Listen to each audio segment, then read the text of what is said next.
puberty. It lasted 17 years. I'm a high school graduate. I went to art school. My entrance exam was on a book of matches. I decided to move out of the house when I was 24. My mother still refers to this as the time I ran away from home.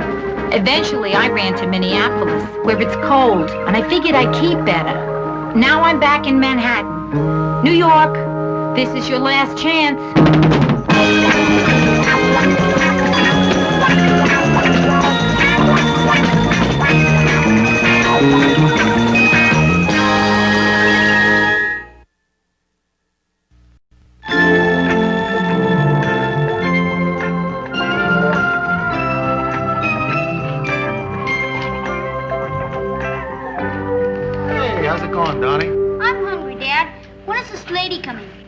Well, she should have been here by now. And you don't have to call her this lady. You can call her Rhoda. Hi, Rhoda. That's it, just like that. Hi. Hi, Rhoda. Oh. You remember Donnie, don't you? Of course. How could I forget Donnie? Are you kidding? Hiya, Donnie. Hi. Oh, I'm so sorry I'm late, you guys. I got on the bus. Didn't have the exact change. I had to get off. Well, you didn't walk here, did you? No. There was a cab stopped for a red light, so I went over and asked him to change $1 for bus fare. You asked a New York cab driver for change to take a bus? Yeah, and my advice is never to do that. Well, anyway, look, I'm really glad you're here. I'll tell you what, I'll go get us something to eat. What would you like? Just black coffee for me. That's all? Yeah, I never like to eat in the zoo. I always figure, I don't know, I might be eating something that somebody else is petting. Anyway, I'll leave you alone with Donnie for a minute. I'll be right back.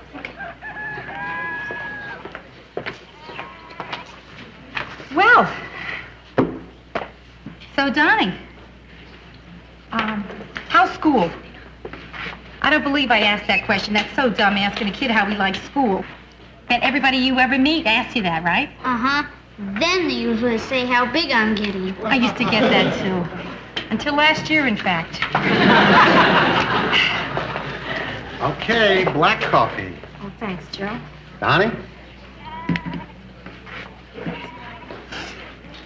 A chocolate sundae for breakfast. Well, I only see him every other week. What am I going to give him? Poached eggs and prunes? Hey, Donnie, what do you want to do today, pal? I don't care. Just we take the train back early for Mom's birthday party. Today? Is it today? Oh, that's going to change our plans a little. Oh, listen, don't worry about me. I can take the bus home. I have the exact change now. We're going to go soon. Could I take another trip around to see if anything woke up? Oh, sure. Oh, I'm sorry, Rhoda. Okay. I'll tell you what. I'll take Donnie home to Tarrytown. I'll say happy birthday, Marion, to my ex-wife. I'll hurry right back here. We'll have plenty of time for dinner, okay? Perfect. Yeah, that's fine with me, Joe. Hey, Yeah. you think Donnie liked me? Oh, sure. I even bought him a present. Here, I got a Oh, yeah? What'd you get? Well, it's a piggy bank. I mean, it's not really a pig. It's a clown. You put a coin in his little hand, and he drops it in his pants. Blink. Yeah, it's kind of silly. See, that reminds me. I should get Marion a present or something. Well, what can you get somebody on a Sunday? Oh. Hey, you want to give her this? Sure. I'll get Donnie something else. Hey, great. She'll love it. I'll be a hero. Wonderful. Possums hunt at night and eat almost any kind of animal or vegetable food. Interestingly, the opossum has the shortest gestation period What of is any that? mammal, averaging Animal 12 World. to 13 days. Randy, could we but please occasionally change shorter it? I was than already at this. the zoo today. The average living. Sure about the size of That's probably Joe calling me from Tarrytown. Hello? Oh, hi, Joe. Is it really? Isn't that funny? I lost all track of time. So how is everything going, there? So the gift went over big, huh? Wonderful. What? Now, that's silly. What could you possibly tell me that I couldn't understand? Of course I understand. Yeah, I understand that, too. I understand. I don't understand. Yeah, now I understand. Sure, yeah. Well, don't worry about it, because tomorrow for lunch you'll be fine. Sure. Yeah, right. Good night, Joe. Well, you know, Marion's birthday party is still going on. That's all. And, little Donnie is allowed to stay up later tonight. And, he wants Joe to stay there until he goes to bed. And that's the whole story. Uh-huh. Except that Joe is staying overnight there, and that's the rest of the whole story. Gee, I wonder where he's going to sleep. I don't know, Brenda. I don't know. Probably in some separate guest house. I don't know. Possibly, you know, a room over the garage. Maybe a motel. Oh, Rhoda, I'm sorry. I shouldn't be putting these thoughts into your head. Don't worry, kiddo. I had him before you had him. Oh, Brenda, I mean, it starts out with the innocent birthday kiss. Then out comes the bottle of champagne, and then it's time to play that great American game, eye contact. What? Why would Joe be attracted to her? He was attracted to her once, Brenda. But if he still loves her, why did they get a divorce? Hey, wait. We're not talking about love. We're talking about sex. Please, I don't want to hear they're not the same thing. I'm still getting over the great what fun it is to be a woman hoax. Are you upset? Yeah. Then let's eat something.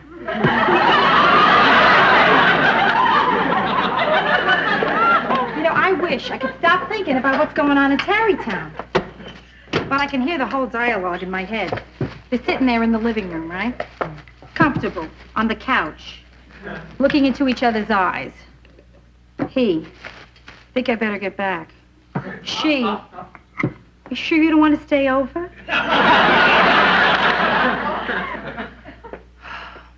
He says, wait a minute, I'll make a phone call. Then she says, good. Meanwhile, I'll slip into something more comfortable. He, but you're already wearing a negligee. She?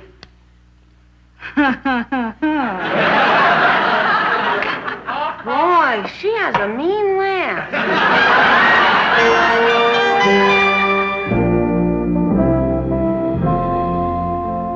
Look, Marion, we went through all this last night. You have a perfectly good house in Tarrytown. Why do you want to move to Croton? It's 10 miles away. How could the air be better? Right. Okay, Marion. Talk about it some other time, right? Swell. Goodbye. Hi. Hi, Rhoda. Look, we're having kind of a tough day here. We're not going to have time to go out to lunch. What do you say we have some sandwiches here, okay? Okay, sure. Let's see, we got ham and bologna and American cheese. Take your choice. I can't decide. Everything looks so good. Coffee? Sure. I don't know whether I should have the cheese or the ham. Or did you sleep with Marion last night? What? I guess I'll have the ham. Sleep with my ex-wife? Why would I do something like that? For the same reason I ate 2 pizzas last night. Okay. You want to know what happened? All right, I'll tell you. Marion and I had a terrible argument, a beaut. Oh. Well, I hope you patch it up. I want your divorce to run smoothly. Don't worry. If we hadn't already been divorced, this would have done it. But I'm glad it happened. Because I learned something. You did, Joe? Terrific. What? I learned I never want to get married again. What a swell thing to learn. I don't know. It just never works out. I think it can. I'm not campaigning, you understand. I mean, it's just an opinion, but I think it can work. Name me one marriage that you've ever seen work. Ozzie and Harriet. I think they're staying together because of the kids. Hey, listen, Joe. I mean, is this just a nice, lively topic of conversation for lunch, or are you trying to tell me something? Hmm? Well, maybe I am. Look, Rhoda, you know, we're starting to get serious about each other, and I'm feeling boxed in, and I don't like the feeling. And yet, I don't want to hurt what's going on between us. So what do you want, Joe? I want us to take a few steps back. How many steps? Not too many. Maybe we just shouldn't see each other as much. Okay. But, Joe, I'm not going to sit home and wait for you to decide when it is you want to see me. Then see other people. I don't mind. Okay, I will. I will, too. I mind. That's not fair. You want to know what's not fair?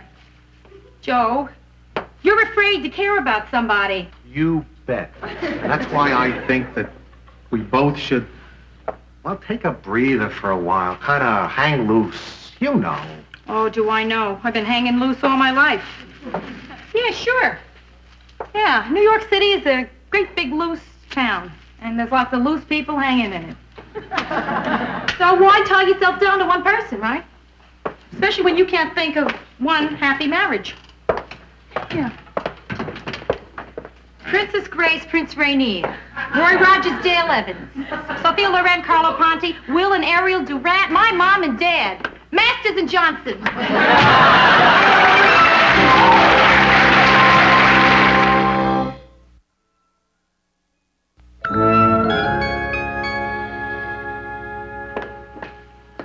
When's your date coming? Don't remind me. Any time now. Here I go again with the nerds. Oh. 33 years old and I'm back on the line of scrimmage. How do you know he'll be so bad? After all, Joe is different. Yeah. So I think I've had my one different. I mean, in that big dating book in the sky, Brenda, I feel that's probably all you're entitled to. Yeah, Carlton? How did you know it was me, Carl? I just took a shot. I think he just did the same. What is it? Say, there's a Stephen down here to see you. Oh, good, Carlton. Just send him up, thank you. Okay, but I shouldn't. I'm on a break. Stephen? Close enough.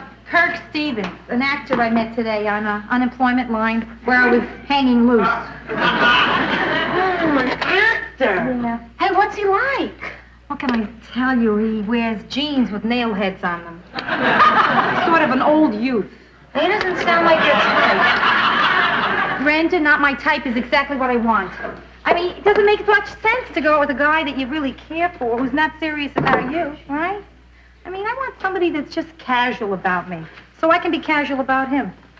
And I can be very casual about a man who wears jeans encrusted with nail heads.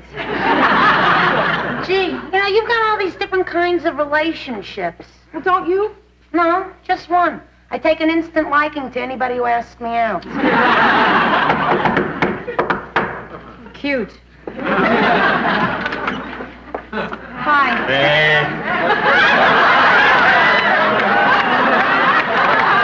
I always like to get that out of the way first. I got something I'd like to get out of the way, too. No. Beautiful. I like a girl I'm going to have trouble with. Oh, then you're going to be just crazy about me. Kirk, this is my sister, Brenda. Hey.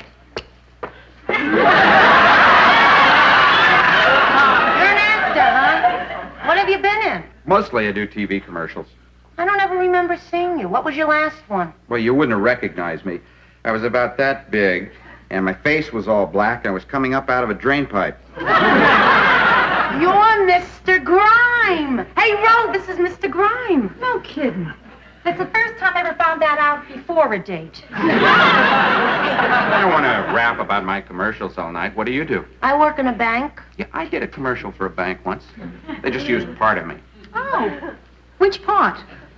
I got that. Well, it's the commercial, you know, where this guy reaches out his hand at the end and he says, "We're there when you need a helping hand." Oh, the helping hand. Yeah. Oh, yeah, I've seen that. Yeah, well, here's the part you don't see. The guy has these fat, stubby little fingers and he bites his nails. Yeah? Yeah, so the helping hand that you actually see isn't his hand, it's my hand. You're sure taking the magic out of television. You know the one where the hockey player is shaving? His face is scarred from hockey pucks. They use my cheek. Boy, it makes you wonder. Tell me, is Walter Cronkite all the same person? I got that. Well, it's 8 o'clock. We'll have some dinner and then whatever. If ever. Wait a minute. Now, in case we come back here later, what are the sleeping arrangements? They're simple. She sleeps there, I sleep here, and you don't. Anyway, I have an early audition tomorrow. I'm up for the part of Hamlet. Oh, really, Kirk? Which part of Hamlet?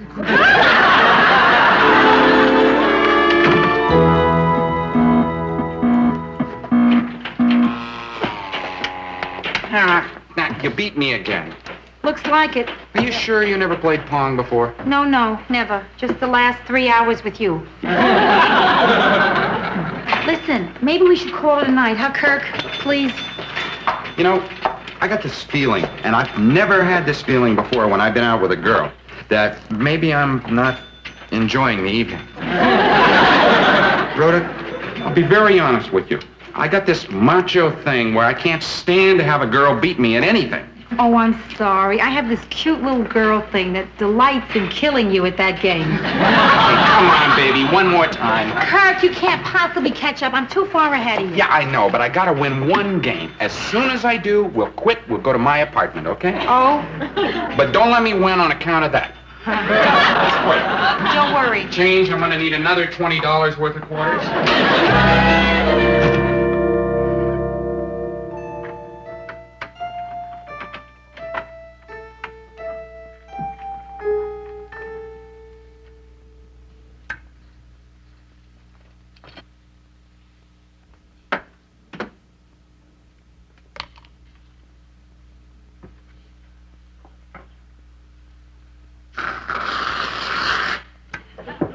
Oh, Brenda, I'm so sorry. I tried not to wake you when I opened the door. Wasn't the door.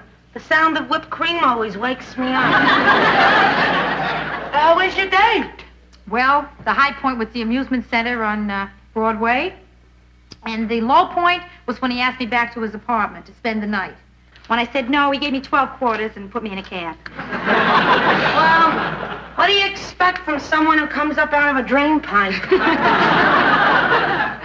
Oh, listen. Last I saw of him, he was playing Pong with himself. Still losing. How was your evening? What'd you do? Oh, fine. I watched a little television, and then I fell asleep until the phone woke me up. Phone woke me up. Rhoda, Joe called. Why didn't you tell me? I'm sorry, I guess I'm still half asleep. Well, what did he say? Well, he asked if you were here, and I said no, you had a date, and he said thank you and hung up. Well, Brenda, didn't he leave a message or anything? No, neither time. Brenda, are you telling me he called here twice? Huh? Brenda. Brenda. Now listen to me. What did he say? Why was he calling? Did he tell you what? No. Oh, boy. He must have called to tell me something good. I mean, he wouldn't call twice to tell me something bad, right? He already told me something bad. Unless it's even worse. Oh, yeah, and he called to sort of, because he felt he owed it to me. You know, sometimes people think that they're not really being straight with you unless they see you hysterical. Why don't you forget about it? Or you'll start imagining all kinds of crazy things like before. Wait till he calls again. I'm going to wait. Okay, enough waiting. I'm going to call him. He's not home. How do you know that? He said he was walking the streets and he called back. Just my luck. He'll go into a phone booth and find some other girl's phone number. And now that's got to be Joe. Oh, maybe it's Kirk. Maybe he found an all-night pinball machine. Yes? Oh, this is Carlton, Yeah? the doorman. Carlton, I know you're the doorman. Is that what you called to tell me? No. There's a man on his way up to see you. Should I stop him? Never mind, Carlton. Hi, Brenda. Okay, let's talk. You'll excuse me, I'll go take a bath. I'll take Johnny Carson with me. Hi, Joe. How'd you know I'd be home? Oh, it's just a lucky guess. Oh. I happened to be standing in the phone booth across the street for a couple hours, and I saw you come in. Look, Rhoda, this trial separation isn't working out. Oh, it isn't? Well, do you think it's working? Well, gee, I don't know, Joe. I was never separated from anybody before. Except my mother. Well, let me tell you something. It's driving me crazy. On Monday, I made up my mind that I wasn't going to get involved. And well, what's today? Friday. Right. That's 4 days later, and I'm climbing the walls. Hell, I'm climbing the floor. Gee, Joe, that's too bad. And then tonight, I don't know. I hated the guy you were with, and I didn't even know him. You wouldn't like him any better if you knew him. Rhoda, as far as I'm concerned, from now on, you're the only girl I want to see. Now, you can do anything you want. I don't want to be possessive because that can ruin a relationship. So you're still free, but I'm calling off my part of the deal. Okay, now, just wait. Let's see what we got here. Now, let's say that I also call off my part of the deal. I mean, if so, what relationship did you have in mind? I mean, you know, casual, serious, the whole enchilada, or what? Well, those are the things that we can figure out together. Right. But what I want to say right now, I think that you should know. I mean, to get it out in the open. Damn it, Rhoda, I love you. It's the movies they're making today. Yep. A man can't say he loves you without cursing. Well, however I said it, I meant it. It was really good, Joe. 'Cause damn it, I love you too. I do.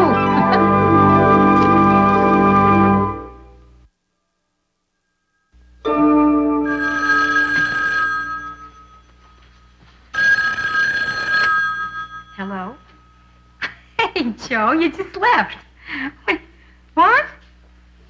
Gee, I don't know, but I'll sure take a look. Yeah. Yes, I can see you in the phone booth. You're crazy, you know that? Me too, Joe. Good night.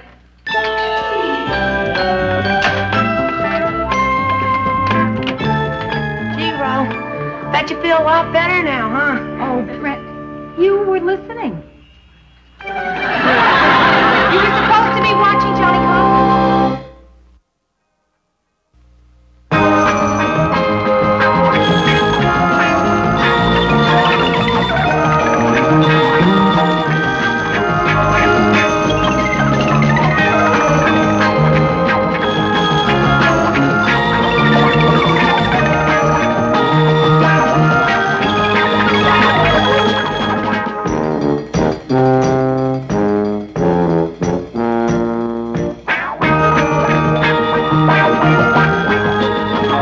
December 1941. I've always felt responsible for World War II. The first thing I remember liking that liked me back was food. I had a bad puberty. It lasted 17 years. I'm a high school graduate. I went to art school. My entrance exam was on a book of matches. I decided to move out of the house when I was 24. My mother still refers to this as the time I ran away from home. Eventually, I ran to Minneapolis, where it's cold, and I figured I'd keep better. Now I'm back in Manhattan. New York, this is your last chance.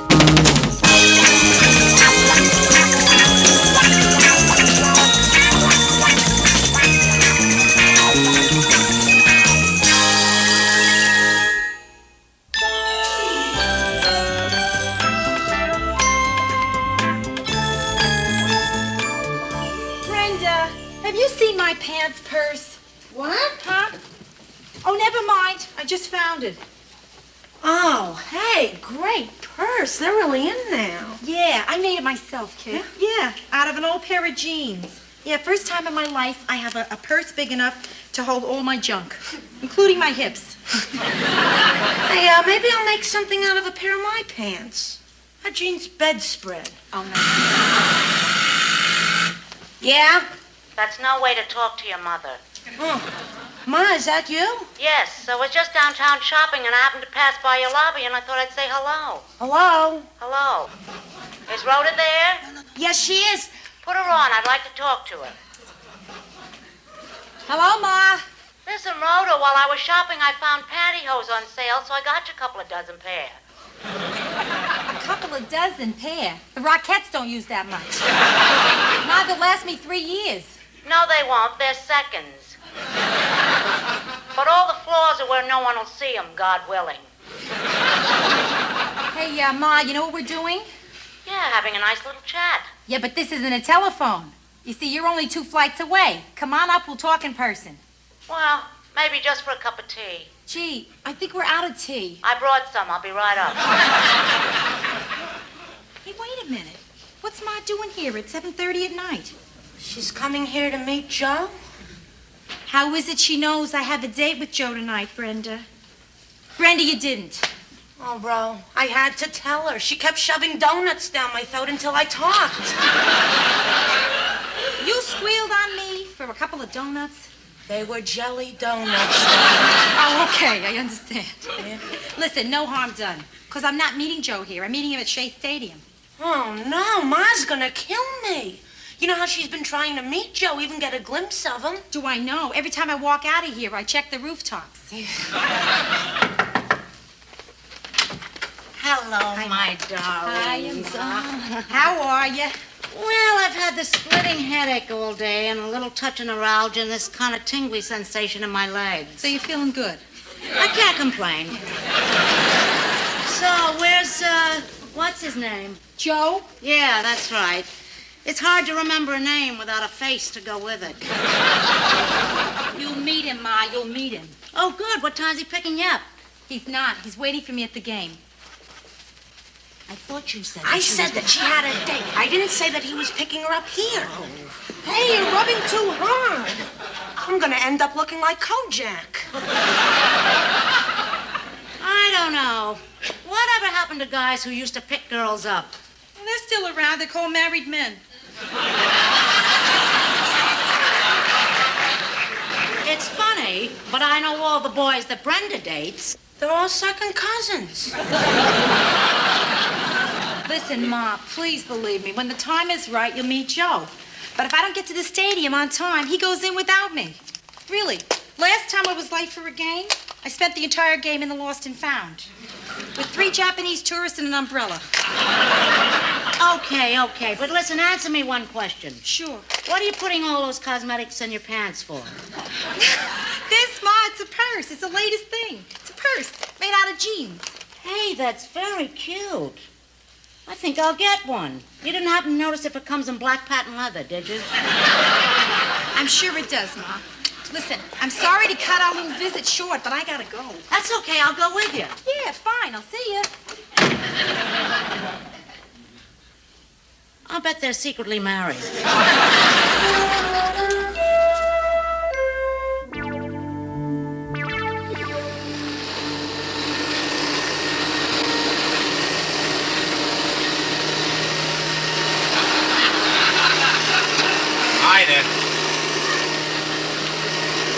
Ida, what are you doing? I'm vacuuming the rug. Of course. So why do you have to vacuum the rug at 2 o'clock in the morning? Listen, Martin, I can't help it. When some people are upset, they drink. I clean. The same dirt is going to be there at 10 o'clock in the morning. Sweetheart, even dirt deserves a rest. Look, I'm not going to talk over the vacuum cleaner.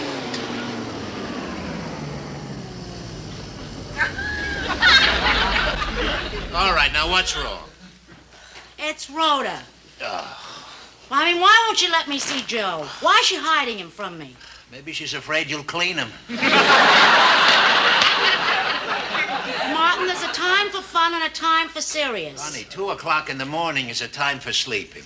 Listen, this Joe owns a demolition company with a partner, right? He's been married 11 and a half years, divorced for 2, has a 10-year-old son named Donnie. What do we know about him? Ida, sweetheart, listen. It's a big thing when a daughter brings home a boyfriend to meet the parents. Believe me, she'll come to you when she's ready. Rhoda's a good daughter. She respects you. Tell me, has she ever disappointed you? Martin, you are very tired, aren't you? Ida, come to bed. Come on. Come on. Okay. As soon as I put this away. All right. And in the meantime, I'll warm up your side of the bed. You gonna turn up the electric blanket? No. Martin, it isn't even Saturday.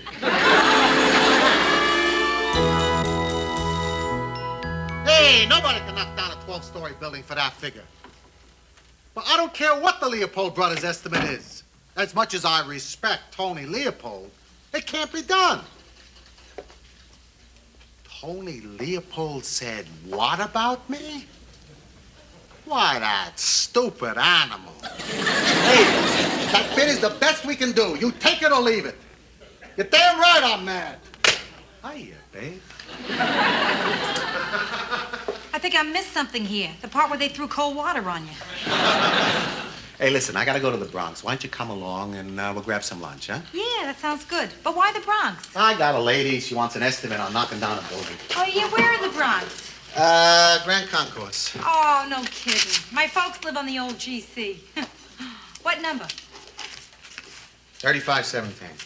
That's the same building my parents live in. What's the lady's name?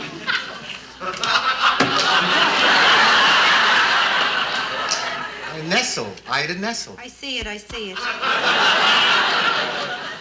That's not only the same building, Joe. That's the same mother using her maiden name. Ida Nessel, master of intrigue. Boy, she stops at nothing just to find out about you. You know, I thought it was funny when she said to put my religion on the estimate. That's only the beginning, Joe. She'll want to know about your marriage and your divorce and your kid, and most of all, what your intentions are toward me. So, what's wrong with that? I don't want her to know before I do. Hey, look, Rhoda, if your parents want to meet me, then I'll meet them. What's the difference? Wait, no. What we're talking about here isn't just meeting my parents. We're talking about meeting my mother. Look, if I don't mind, why should you? Yeah, well, listen, my parents are really wonderful people, Joe. We'll meet them. We'll have a rotten time and everybody will be happy. I got an idea. My folks said they want to meet you. Oh, did you tell them about us? What did you tell them? Everything. Oh, I wouldn't have gone that far. Hey, listen, why don't we do it all in one day? I'll meet your folks, you meet mine. 4 parents in one day. Evel Knievel wouldn't try a stunt like that. Hey, it's either that or I got to talk to your mother about knocking down a perfectly good building. Okay, Joe, yeah. All right, we'll have lunch with your parents and dinner with mine, okay? You go ahead. I'm going to call her right now. Okay, that's fine. Yeah. I got to wash up. Okay.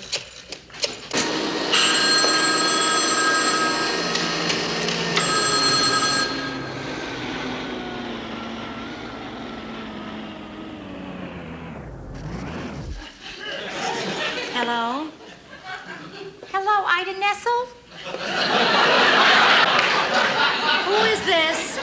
This is Ida Nessel's daughter, Rhoda Morgenstern. And I am calling from the demolition company. That wasn't nice, Rhoda. Okay. I'll do something nice. How would you like to have Joe and me for dinner one night this week?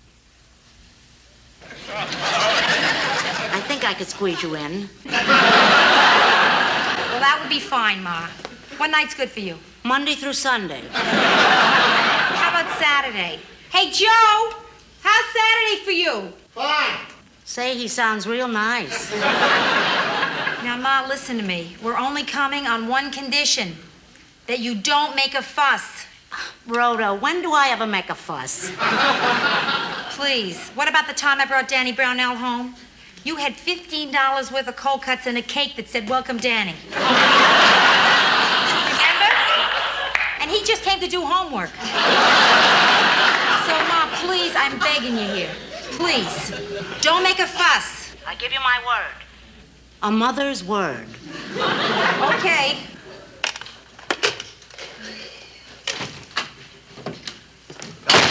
All set?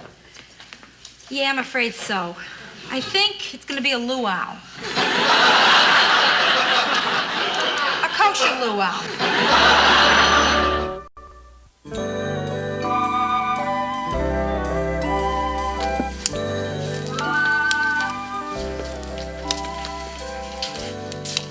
Rhoda, calm down, please. I mean, you're just meeting my parents. You're not being judged today. Well, I know I'm not being judged. I also know why they're late. They want to see how I hold up to pressure. Not well. Gee, I should have wore black. Black is humble. Oh, look at all these crumbs. Look what I did. Your parents are going to think I'm a slob. Oh, Joe. If they don't like me. They'll like you. I know. Now, you're nervous now. Tonight, with your parents, you're going to feel a lot better. No, tonight I would go way past nervous, right into panic. Oh, here they are now. They here? Oh. Hello, Mother. Hello, Joe. Oh, so Hi, Dad. Joey boy. Mother, Father, Rhoda Morgenstern. Hello. Look at that. Where are pigeons when you really need them?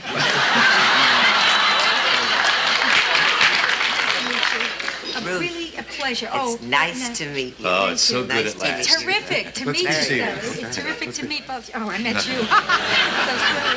It really is terrific. Just get right in. Oops. So, first, these beads, you know, they're rough on you. Yes, I know. Very pretty. Very pretty, Joe. I told you so. Yeah, well, you only said she was pretty. You didn't tell me she was this pretty. Look, if I told you she was this pretty, you wouldn't have believed me. You could have said gorgeous. Oh, come on, you two. You'll embarrass Rhoda. Now, if they're trying to embarrass me, they're on the wrong track. You were saying, gorgeous. Oh, yeah. Well, listening to that. Well, Joe was only 6 years old, and he was just learning to water ski. And he kept falling down, you see. But he finally grabbed hold of the rope, the boat took off, and little Joey stood up on those skis. Oh, he was real proud. He was all right, except for one thing went wrong. His trunks were down around his ankles. I was the first one to streak on water. Did you ever water ski, Rhoda? Well, not quite. In my neighborhood, we used to open the hydrant and then just roller skate through. I like your childhood better. Rhoda, I'm sure your parents have stories about you, too. Oh, sure they do, but not like yours. My mother's big story is the time I wet my pants when I played a salt shaker in the school play. Oh, Rhoda, you're marvelous. Oh, she's very funny, Joe. You should see the kind of girl he usually brings around. Oh, yeah. I'm sorry I missed that. Well, you know, the finishing school type, always so chic and well-tailored, who are always into some kind of therapy. Paul, you just described me. Listen,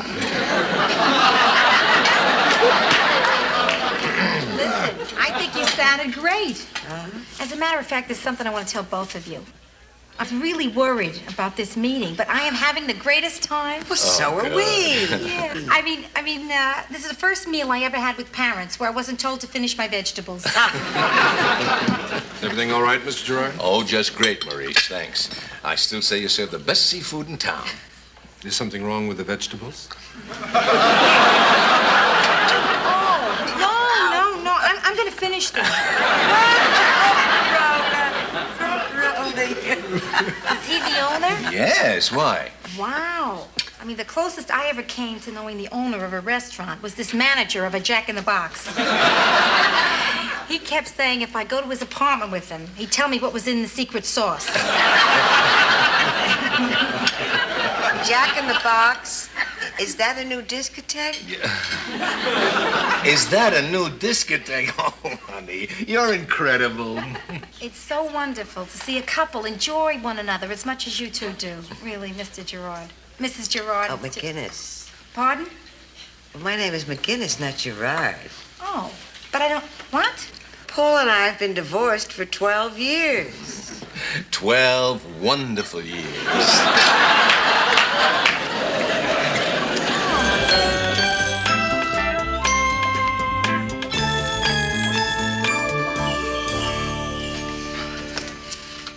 Well, 2 down, 2 to go, right? Somehow I wish the twos were reversed. What are you so edgy about? Oh, Joe, my mother. Oh, you didn't happen to see a chartered bus out front that said Morgenstern Party, did you? No, and there were no searchlights out there either. Look, when you meet my parents, if it seems like they don't get along as well as yours, it's because they're not divorced. Hello, Rhoda. And you must be Joe.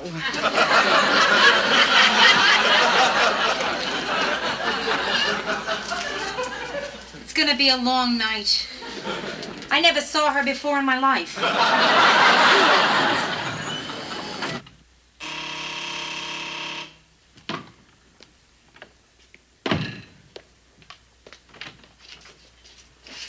Goodness, is it tonight? Yeah, Ma, tonight. Oh, and you must be Joe. Well, hi, Mrs. Morgenstern. Listen, if it's not tonight, if it's another No, night, you can just... Come on in now that you're here, if you're willing to take pot luck. You're looking very well tonight, Rhoda. Thanks, Ma. Yes, lovely. Oh, honey. Pop, Good to see you. How are you, baby? I want you to meet Joe. This is my father. Hi, Mrs. Morgenstern. Please, not Morgenstern. Call me Martin. Martin. I hope you'll forgive this disarray. The apartment is such a mess. A mess? 2 newspapers? I had to go buy those to make the house look lived in. Joe, Ma is so neat. We never had a morning and evening newspaper in the house at the same time.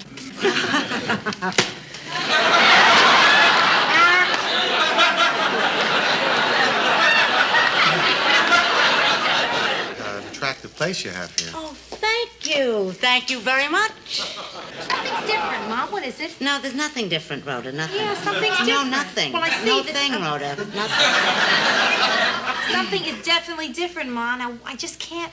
The plastic. The plastic is off the furniture. And it's off the lamps. And it's off Pop. I thought it felt strange that the back of my thighs didn't stick to the cushion. What she means is that we had to put plastic on the furniture when she was a little girl because she always got her hands so dirty. And now that she's a big girl, we keep it on for sentimental reasons. Yeah, we never had that couch reupholstered. We just had it vulcanized. Doesn't she have a lovely sense of humor? She gets that from her father. I bet that's one of the first things that attracted you to her, right, Joe? Well, that and some other things. Ha ha ha. Well, the some other things she got from me. Suppose I fix some drinks, huh? Oh, good, and I'll go and try and find us a few things to nibble on. Joe, what's it going to be? Scotch and water's fine with me. And Rhoda, your usual, the Weight Watchers cola? Nah, Pop, let's live it up tonight. I'll have regular cola. Regular cola coming up. You see, you had nothing to worry about. Your mother's charming, and she's very natural. No, I don't know yet, Joe. See, I haven't figured out her game plan.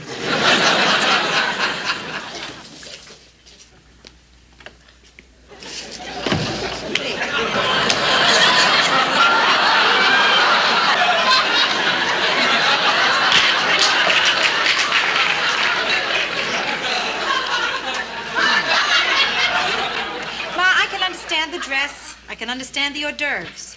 But when did you have time to get to the florist? Ida, don't we have some more scotch? Oh, I'm sorry. I think we must be out. But surely we have something to drink. Oh, aren't we lucky we have champagne on ice?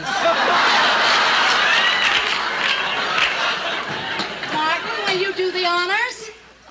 Last time we had champagne in this house was for my high school graduation.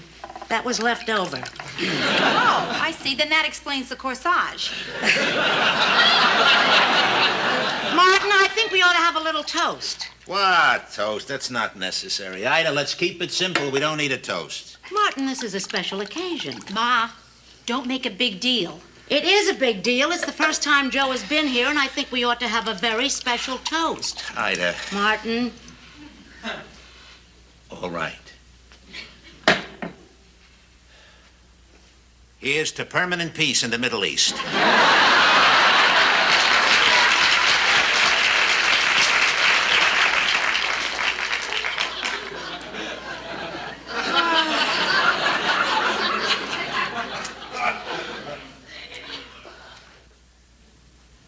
What's that noise? What noise?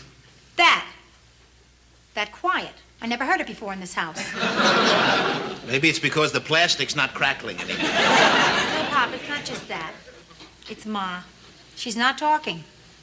Surely you have some questions? You know me. I like to listen. Okay, that does it. That's it. Joe, this woman sitting on this couch here is an imposter. She's not my real mother. Now, Ma, all I said was don't make a fuss. I didn't mean that you shouldn't be yourself. Come on, I love you the way you are. I mean, the way you were. So that's the woman I want Joe to meet. Huh? Okay. Joe, let me ask you, what went wrong with your first marriage? Well, you have a I would son, Donnie, right? Does he live with you or your ex? Here she comes. I don't know about the rest of you, but I say we talk about this over dinner. I'm starved. I'll vote for that. Since when do you get a vote? I'll decide. Joe, I'd like to introduce my mother. And as her mother, I say it's time for dinner. Listen, Joe, you'll have to excuse this, but Rhoda told me not to make a fuss, right? So we'll just have to make do with what we have. Wow, what a baby. Yeah, well, you never know who might drop in. Here they are,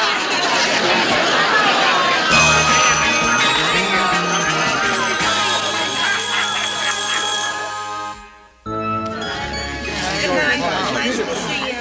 Thanks, Pop. All right, sweetheart. Really, Good to thank see you. Mom, thanks. Hey, it was a nice evening. Good. You know, for the first time in my life, I didn't mind when Uncle Jack sang, "Let me entertain you." I didn't mind. We all had a good time. Joe, it was a pleasure meeting. Thanks, Martin. And I want you both to know that tonight was really special for me. I mean, you both made me feel a part of the family. Joe, listen. I want you to feel free to be a part of the family anytime. Anytime. Okay. Break it up. I think it's time, Joe. Yes. Good night, you All two. right. I know. Kids, take it easy driving back, huh? Martin, All right, thanks good for to see everything. you. See you, Jim. He's a nice guy, huh? Yeah. Tell me something, Ida. How come you didn't ask if he was Jewish? If he was Jewish, I would have asked.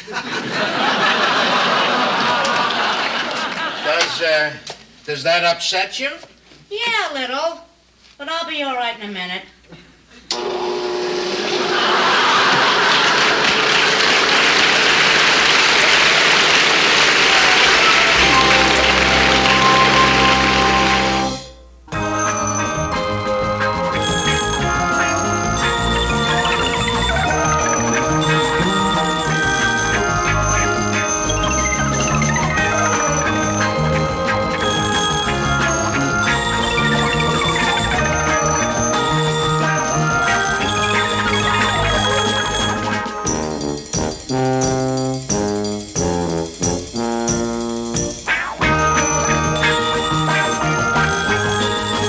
Of 1941. I've always felt responsible for World War II. The first thing I remember liking that liked me back was food. I had a bad puberty. It lasted 17 years. I'm a high school graduate. I went to art school.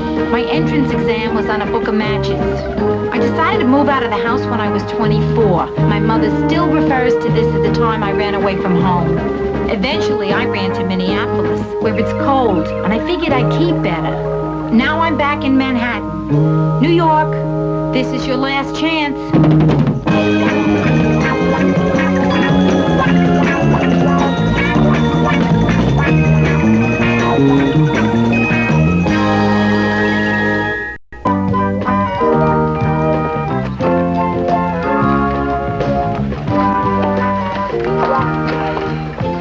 Relax, dear. Waiting in line for unemployment isn't bad if you have the right attitude. I look at it as an opportunity to hook a rug. Yeah. Well, you know, every week when I get on that line, I kind of feel guilty, like I'm asking for a handout. By the time I reach the front of the line, I'm ready to ask for a raise. Listen, I've been not working for 17 weeks. How about a raise? Card, please. Uh-oh. Excuse me? I said, uh-oh. That's what I thought you said. Something wrong? She looked at my card and said, uh-oh. Uh-oh. You'll have to come with me to see Mr. Graham. Mr. Graham, what's he like? I once saw him sucking a lemon for lunch.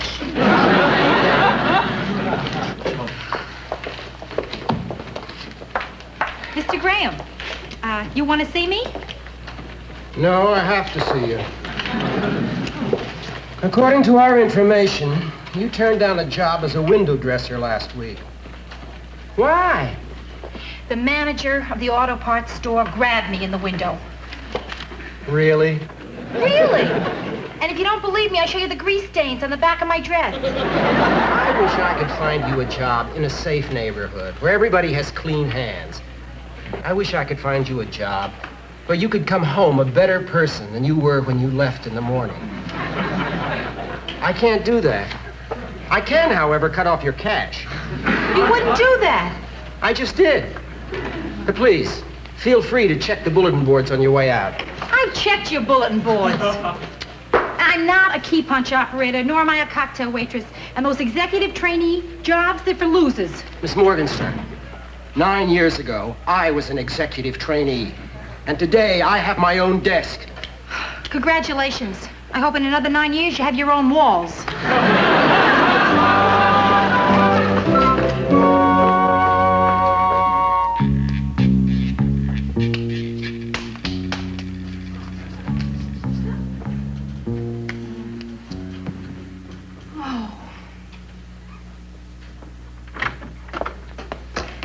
Brenda, how's it going? Fine. Why are you going to bed so early? Are you alone? Yeah, sure. You silly thing. I'm just a little tired, you know. Yeah. I had one hectic day. How was the line in unemployment? Oh, they don't have lines anymore. They put in a whole new system. Yeah. They throw coins off the roof and we die for them. Listen, I left some stuff in the refrigerator for you. Oh. Yeah. There's just a bucket of bones here. Oh, yeah. I'm sorry. I guess I started nibbling and then just got carried away. You know. What's wrong, Rhoda? You're nuts. There is nothing wrong, nothing. You're smiling too much. I haven't seen that much smile since Ralph Edwards had Burt Parks on This Is Your Life. And I'm not upset. If you're not upset, how come you're going to bed at 5:30 in the afternoon? I'm not working. I just got my unemployment cut off, and Joe was out of town. What else I gotta do? Well, hey, you can start thinking positively, and you can start looking for a job. Right now. Brenda, the only job I could get dressed like this, I don't think I want. Yet. Anyway, I went through the want ads. I sent in a resume to every single job that looked like it might have display windows. Oh, what are those resumes? There, on the coffee table. Why? Well, maybe I can take one of them to the personnel manager at the bank. We have lots of windows there. All right, take them all. Take any you want. Hey, what's this? Oh, that's a book I wrote. One year I wasn't going out much, which could have been any year. How to eat anything you want whenever you want. And get very, very fat. That sounds funny. It's dumb. Brenda, believe me, it's nothing. What part is that? How to secretly eat a Boston cream pie in a closet. Yeah, that's okay. Yeah. What part? How to enjoy exercising. Or eating while jogging. Hey, Rhoda, why don't you send this to a publisher? No. Why not? Because the one thing I don't need in my life right now is a pipe dream. I finally decided it's too late for those. Too late to be a registered nurse. Too late to be Shirley Temple. What part? What part?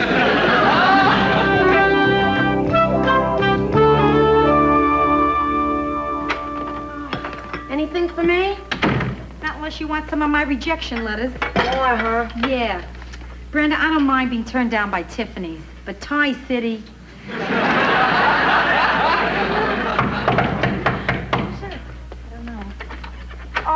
Hey, it's a delivery boy here. Oh, what a welcoming committee. That's some reception. What's all the stuff you got here? Oh, this? Well, we knew that Rhoda was still looking for a job. We wanted to cheer her up, and your mother had a few leftovers lying around the house, so she made up a package she sent me over. Mm-hmm. This is a complete and total chicken. How does this qualify as a leftover? Your mother made two, and that one was left over. Look, So, Rhoda, how are you doing with the job hunting? Oh, Pop, everything is fine. It really is. Oh. Couldn't be better. Wonderful, honey. I'm so glad to hear that. Yeah. Honey, let me give you some money. Come on. Pop, I don't want to take any money from it's you. not because you don't have a job. We want to give you your birthday present in advance. Oh, good. Can I have mine in advance, too? You don't need it. You're working. Happy birthday, Rhoda. Happy birthday, Rhoda. Happy birthday, Rhoda. And a Merry Christmas. Thank you. Oh, thank you, Pop. Happy anniversary to you. Honey, you shouldn't have spent so much on me. All right, I'm going to have to hide it in the apartment, that's all. Pop, don't hide it. I'm not going to look for it. Oh, Do you hear sweetheart. me? It won't do you any good. I'm not going to Good. search. Look, it just makes me feel good knowing that you have it. Pop, it's really sweet. but Rhoda, don't- I have hidden money for you before. Sweetheart, it's time you knew. I was the tooth fairy. Hey, Rhoda, why don't you open the rest of your mail? Because, they can wait, Brenda. Oh, come on, open them. Maybe they're not all rejection letters. But rejection, look, will you let me give you a couple of dollars? Rejections. I told you, no money. Oh, read it. Read it. I can't imagine anybody in his right mind rejecting you. Just read them. All right. But, this isn't going to be easy. Rhoda, for will you Pop. read it? I'm sure it's going to be good news. Pop. I'm sure. Dear Ms. Morgenstern, thank you for applying to Hirsch Brothers Cosmetics. Unfortunately, we do not have an opening now and do not see anything for you with our company in the future. Yours truly, Frank Hirsch. Wonderful. How is this wonderful? Oh, sweetheart. I suppose it means nothing that Frank Hirsch himself signed that letter? And Frank enclosed a free coupon. Unwanted hair removed, half price. Well, that's a very nice, friendly gesture. You see too little of that today, unwanted hair. Pop, you're incredible. This next letter I open will probably say, Ms. Morgenstern, we hate you. And you'll say, oh, that's nice of them not to keep it bottled up. Dear Ms. Morgenstern, thank you for sending us your manuscript. Brenda, did you send that thing in? I asked you not to. I'm sorry. Well, don't be sorry yet, because they read it and they liked it. Brenda, they want to see me Tuesday to discuss my work. Oh, Louise Shatner, see? Yeah. Associate editor, Waterman Publishing Company. Rhoda, that's wonderful. I can't believe it. The first writer in the family. Oh, Rhoda, it's Honey. so great. It's just so great. It's great. Hey, wait, now, please, the two of you. It might be a trick. What are you talking about, a trick? Well, listen, maybe it's a mistake. Honey, she wrote in the letter. Now, She wait, wants even to- if it gets published, I mean, what are the chances of it selling? No way. Why do you- Rhoda. Please, I don't want to get my hopes up. So let's just all hold off on the celebration, okay? Good.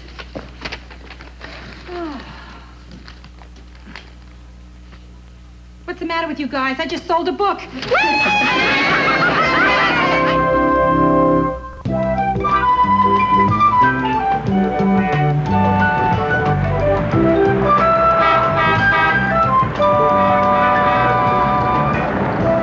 Miss Shatner, I'm Rhoda Morgenstern.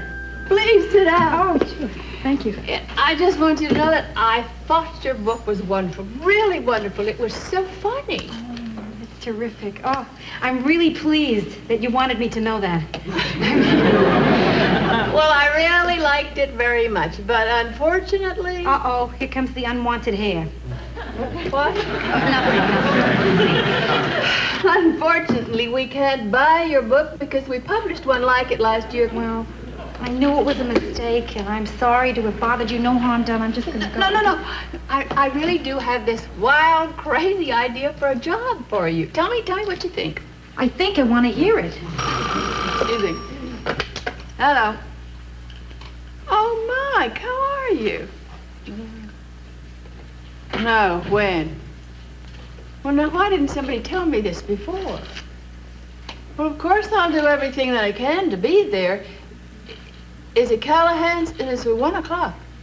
All right, Mike. Excuse me, what were we talking about? You were saying you had this wild idea for me for a job. Oh, yeah. Well, I was just thinking... Oh, my. Miss Shatner, is something wrong? Oh, it's nothing serious. Somebody died. Died?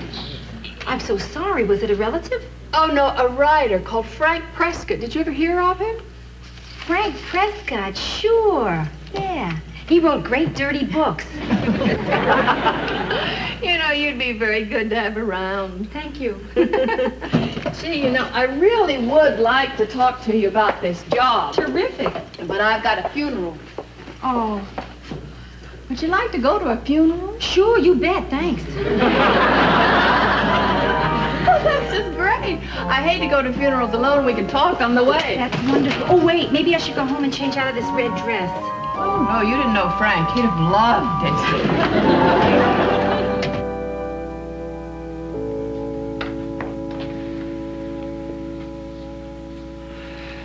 Oh, I hate to go into any room with people in it. Seems like they've all written books.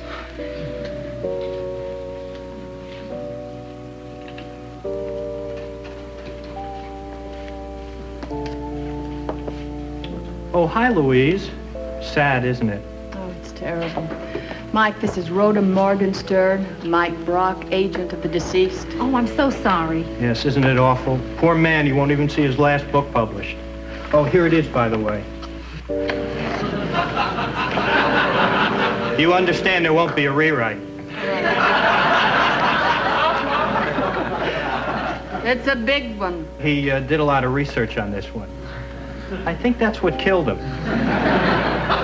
Okay, Mike, I'll read it. Yeah, and read it fast, Louise. I think if we can get it published while Frank's still hot from dying, we can make a movie deal. Gee, you're really broken up over this, aren't you? Oh, terrible. I just feel terrible. So give me a buzz when you've read it. Maybe we can have lunch. Mr. Finn, Assistant Director. Are you Miss Shatner? Oh, yes. The Minister would like to see you. Probably wants some information about Frank. Would you sign the guest book, please? Just your name and relationship to the deceased. Oh, we had no relationship. Oh. Most of the other ladies chose cousin. Oh, no. Truly, I'm just here on a job interview. Oh. If you don't want to work here, sometimes when it's quiet, it can be very depressing. You know what the minister wanted? He thought that his sermons for young people would make a great book, Rapping with God. Oh, Rhoda, you know that wild idea for a job I was talking about? Yeah. You've got it. That's great. Wonderful. Would you all be seated, please? In keeping with Mr. Prescott's last wishes, we shall have just a few extemporaneous words of farewell from those who thought enough of him to come. Would you be first, please? Yes, the lady in red. Me? What did I say? I didn't know him. Even better. Please.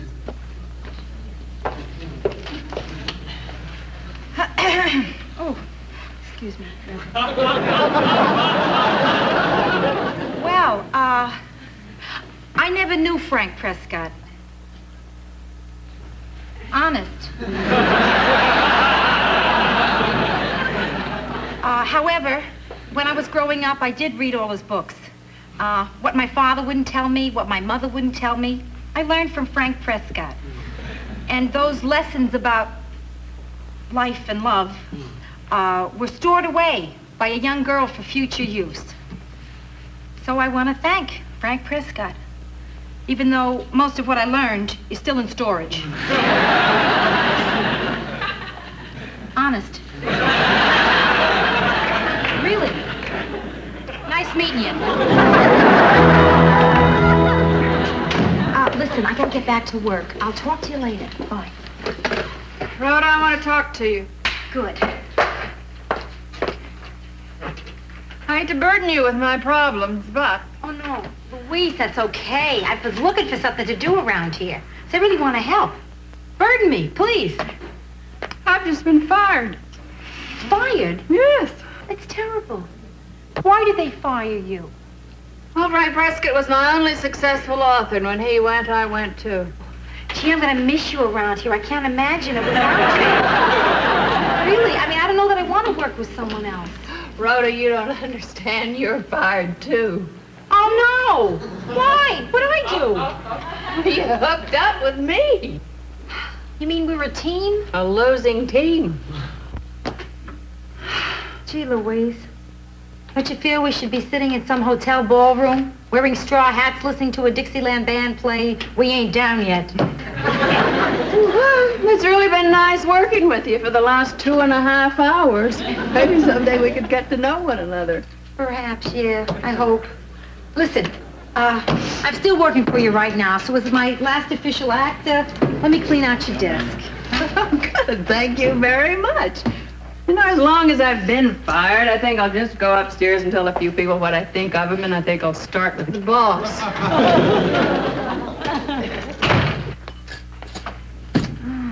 Damn it. Rhoda. Surprise, honey. Well, Pop, hi, what are you doing here? Well, I was just a couple of blocks away. I figured I'd drop in and take my daughter out to eat. Celebrate the new job. Yeah, well, that's really nice. Look, maybe you can get a little extra time, maybe an hour and a half. We'll have a nice long lunch. Pop, oh, Pop, I don't know how to tell you this, but I could make it the longest lunch in history. Rhoda. What happened? I don't know. I was sitting here minding my own business, and I got fired. You got fired after only 2 hours? Yeah. Yeah. See, the thing is, Oh, Louise baby. had this... You feel bad, huh? Yeah. Pop, I really do. So if you just forgive me, you know, no lunch, huh? Well... I mean, I think it's better for me if I'm just by myself for now. You understand? Good. Yeah. Sure, that's okay. Yeah. It's okay. Wait a minute, it's not okay. Rhoda, listen, I'm involved in this too. I want you to talk about it, honey. Pop, I don't need to talk about it. Really. Can't you see I'm just fine? Really. No, I know that you're fine. Yeah. Don't you think I know you're fine? But, honey, I don't think you know that. Sure, I know it. What are you talking? I mean, oh, the only problem I have is to figure out how much vacation time I get for 2 hours of work. Listen, sweetheart. Honey, you are entitled to feel bad. Listen, I remember how your mother felt. That day they told her she was too short to be a model. Model? Ma's barely tall enough to be a mother. Listen, it was a big thing with her being a model. And my job, it was important to me. And it still is. But, sweetheart, it's not that important. Hey, Pop, what are you talking about? I'm out of work here. Oh, so you're out of work. All right, so you get another job? I'll tide you over with a few dollars. Listen, Absolutely not. Will you stop with that, please? Pop, I want you to stop offering me money, huh? Rhoda, please. Sometime you're going to have to explain to me what's wrong about my giving you money. I feel ridiculous I have to hide it in your apartment. I don't know. Why do you make it so hard for me to help you? Because I'm too old to be dependent on my father. Oh, sweetheart. We'll always be dependent on each other because we care. And that, my darling, is more important than any job. Work. What is work? It's a place you spend 8 hours a day so you can have something to say to somebody you love. Rhoda, don't be alone now. Jobs don't matter that much. Okay. You got yourself a lunch date. Hey, wonderful. Oh, boy, we're going to have a great time, sweetheart. Yeah, come on, honey, we better hurry, because if I get back to work late, I'm going to be in big trouble. What are you talking?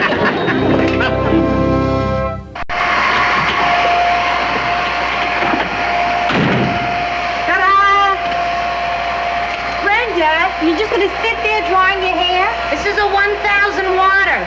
I'm not only drying my hair, I'm getting a beautiful windburn. Well, turn it off.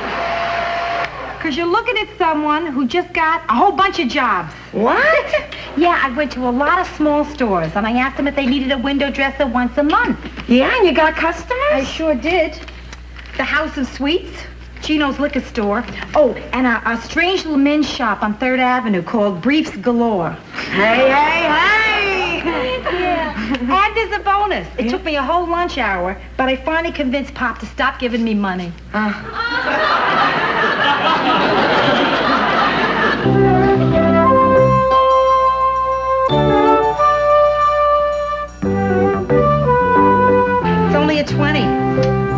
tapering off.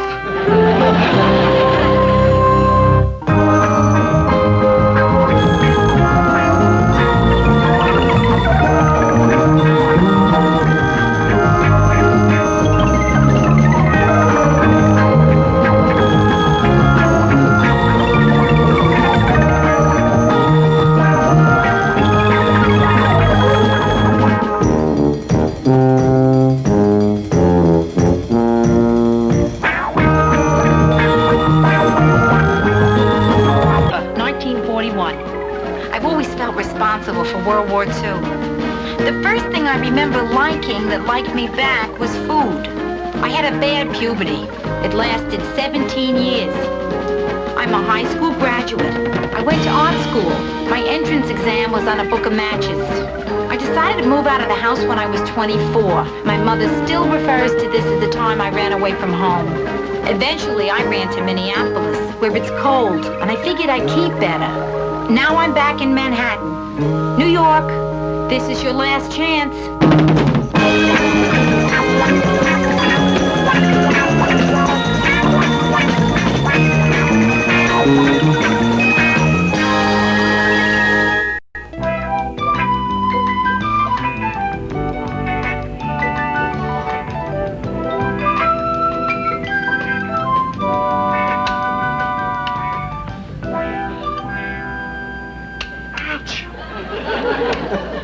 You know, it's a little early in the morning for jokes. Yeah, I'm sorry. I'm just checking things over. Yeah? Well, you're at the store, huh? Oh, no. You're not. Well, then what do you... I'm him. The dummy? You're Vic Rhodes. Yeah. Oh, the goalie. Yeah, hi. Hi. Rhoda Morgenstern. We've never met, but somehow I feel I know you intimately. You work here all the time. Oh, no. Usually I do department store windows, yeah. I'm just freelancing at this time, you know, and they send you where they want you to go, and you have to go because... Do you listen to this? Here I am, discussing the thrills and chills of window dressing with a big-time jock. You know, you are very cute. No, I didn't know that. What are you going to be doing here today, Vic? Oh, I'm just going to meet the customers when they open up the store. Oh. Smile, shake hands, stuff like that. Hey, listen, there's a whole bunch of them out there. I mean, there must be 100 people online. You're very popular. Yeah, I guess I am. There's also a sign out there that says the first 100 people get free hockey pucks. I never saw so many hockey pucks in my life. Yeah, you ought to see my net during a bad game. Well, I think I'm just about finished. What, for the day? No. After here, I go over and do a liquor store window. After that, a pet shop, which is a challenge, being creative with kitty litter. So, that's your day. What about your night? How about a steak and a flick? Oh, no, I'm sorry, I can't. And how about dinner and a movie? Thanks a lot, but no. Are you married? No. Well, then why don't you want to go out with me? I'm with the New York Rangers. First string. Oh, listen, Vic, please. A few months ago, I would have been standing out on that line myself, I swear. But right now, I'm sort of going with somebody. What do you mean, sort of? Are you engaged? No. Look, I'm not talking about a one-night stand. We're in town till Thursday. You're okay, Vic. Yeah. Well, then why don't you want to go out with me? No kidding, Vic. I'm really kind of going with someone. Okay, Rhoda. Look, could you stand a little constructive criticism? Yeah, sure, what? You got my pants on backwards. I'm sorry. I never dressed a hockey player before. Hi. What are you doing? Putting a bulb in. It burned out from opening the door so much. Listen, Brenda, did Joe happen to call while I was out? No. Were you expecting him to? It's just it. I don't know what to expect. Is something wrong with you and Joe? No, Brenda, it's just that things are starting to get confusing. Like at work today, this really attractive guy came on to me in the window. Another flasher? Brenda, no, a really sweet guy. Joe's a big-time hockey player. He asked me to go out with him tonight. Hey, if you go, maybe you can get me a season pass. Brenda, this was for dinner and a show. I mean, for a season's pass, I have to go on the road with him. So what'd you say? No, of course, because I'm going with Joe. But then I got to thinking. It's not really going with. It's more like waiting for. No, it's better than nothing. Hey, why am I always waiting for him to drop in on me?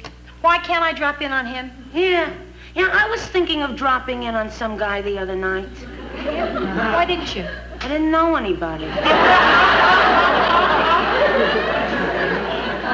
I tell you, I want to see Joe tonight. So I'm going over and see him. Wow. What wow? It's simple.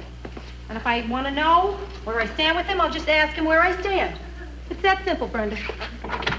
But what if he's not alone? It just got complicated. So you're not going? Sure I'm going. Yeah.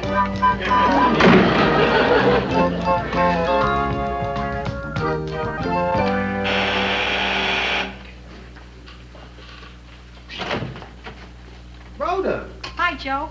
I just decided to drop over. I mean, many a time you just drop over to my place unannounced, so I figured as long as I want to see you, there's nothing wrong with me coming over here unannounced. It's only fair, right? Right, Rhoda. It's only fair. So I just wanted to get that straight. Bye. Aren't you going to come in?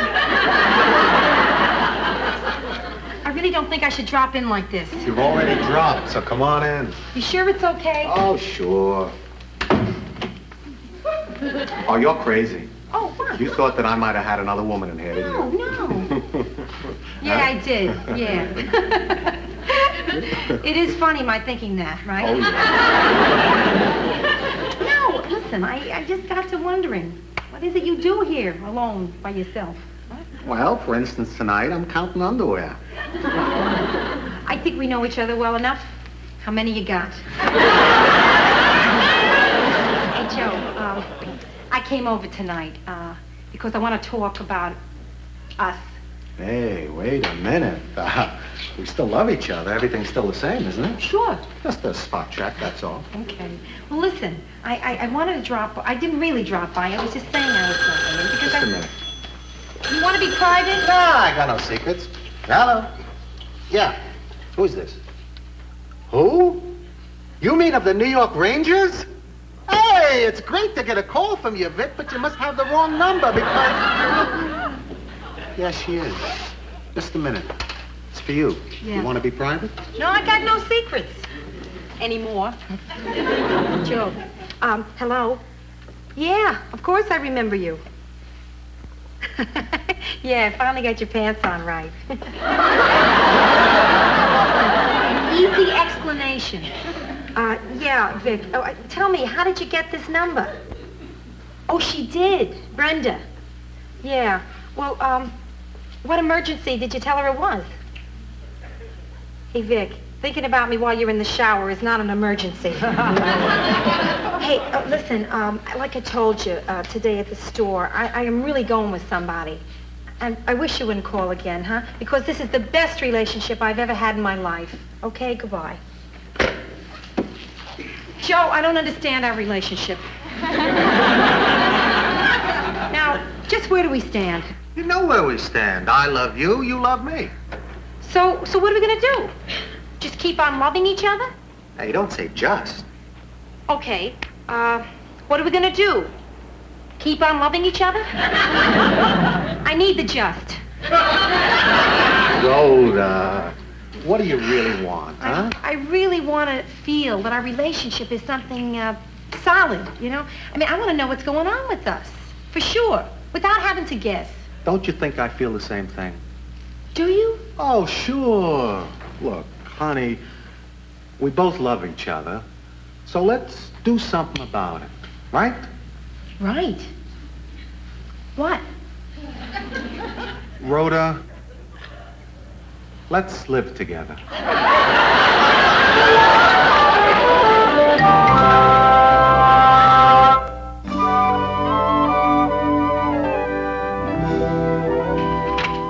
Roll? Yeah? How'd it go?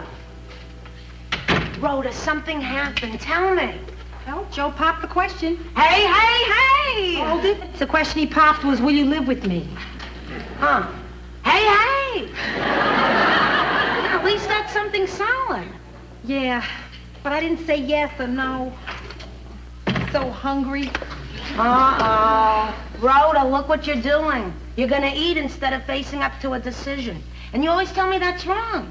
That's not the new Rhoda at the refrigerator. That's the old Rhoda. All right. The old Rhoda will eat while the new Rhoda decides. What's this? My strawberry facial cream. It's a little greasy. Oh, Brenda, if only I had time to think. It all happened so fast. Rhoda, I know I'm your youngest sister, but do you want my opinion?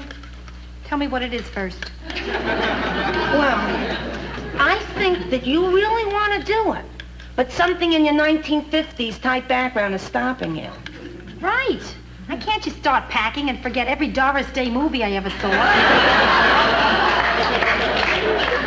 I mean, there's a lot of things to consider here. Well, maybe we could talk about it. Discuss the fors and against. Maybe, yeah. Which side do you want me to take? Take against. There's more to pick from. Okay. Okay, here's a big against. Ma. Oh, that's big.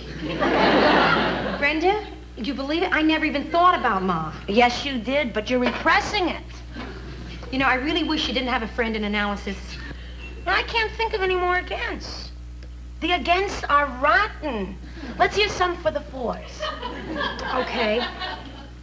I'm tired of being alone. I want to share me with somebody.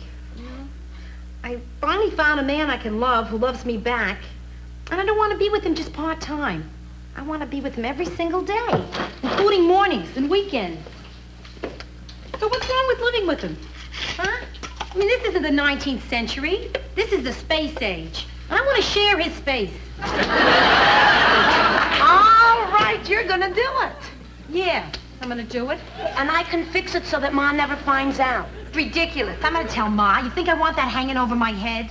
No, I'm going to tell her. The sooner the better. Well, when are you going to tell her? Now. Oh, surprise. Hi, Pop. How are you? Hi. Hi, Pop. Brenda. Oh, my God. Well, what's this? And what's that? Rhoda, you're not going back to Minneapolis. No, Pop. You're moving in with us. No, but you're getting warm.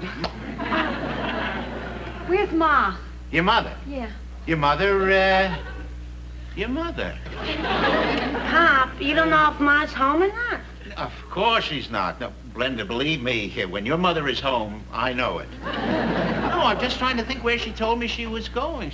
Oh, of course. She went over to your Aunt Rose's. They're not speaking to each other, so they decided to talk. So, is there something special you want to talk to her about? Well, Yeah? Maybe we should come back when the lady of the house is in. Yeah, I think that's best. It is not Rhoda. the sort of thing. Rhoda, are you in some kind of female trouble? Oh, no, Pop. It's nothing like what you're thinking. What? I don't even know what I'm thinking. No, I mean, it's nothing that I've done. It's something she's going to do. Oh, well, do you want to tell me about it now, or do you want to wait until after you do it? Nah. I want you to know. Terrific. Sit down, Pop, huh? Now. Okay, it's Joe.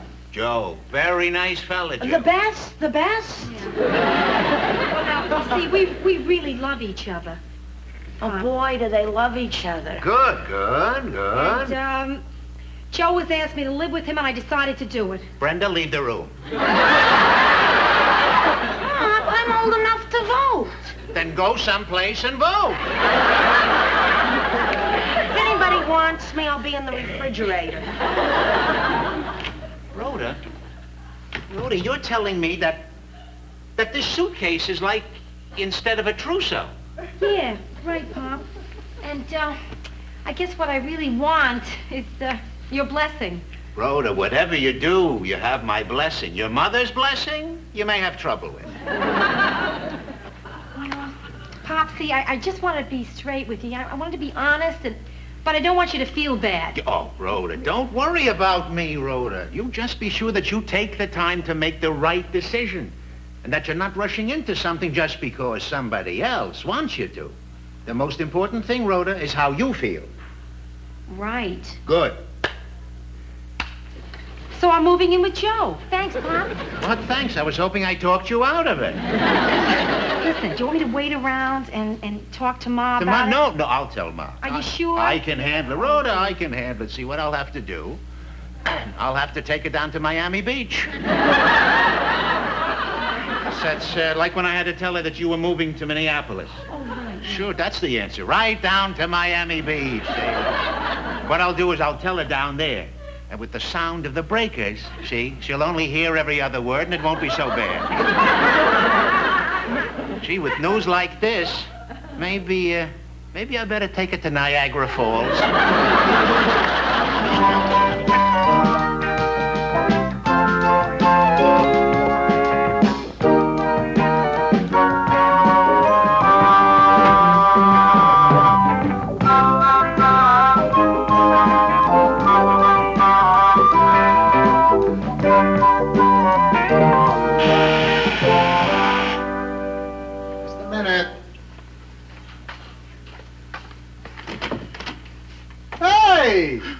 Hi.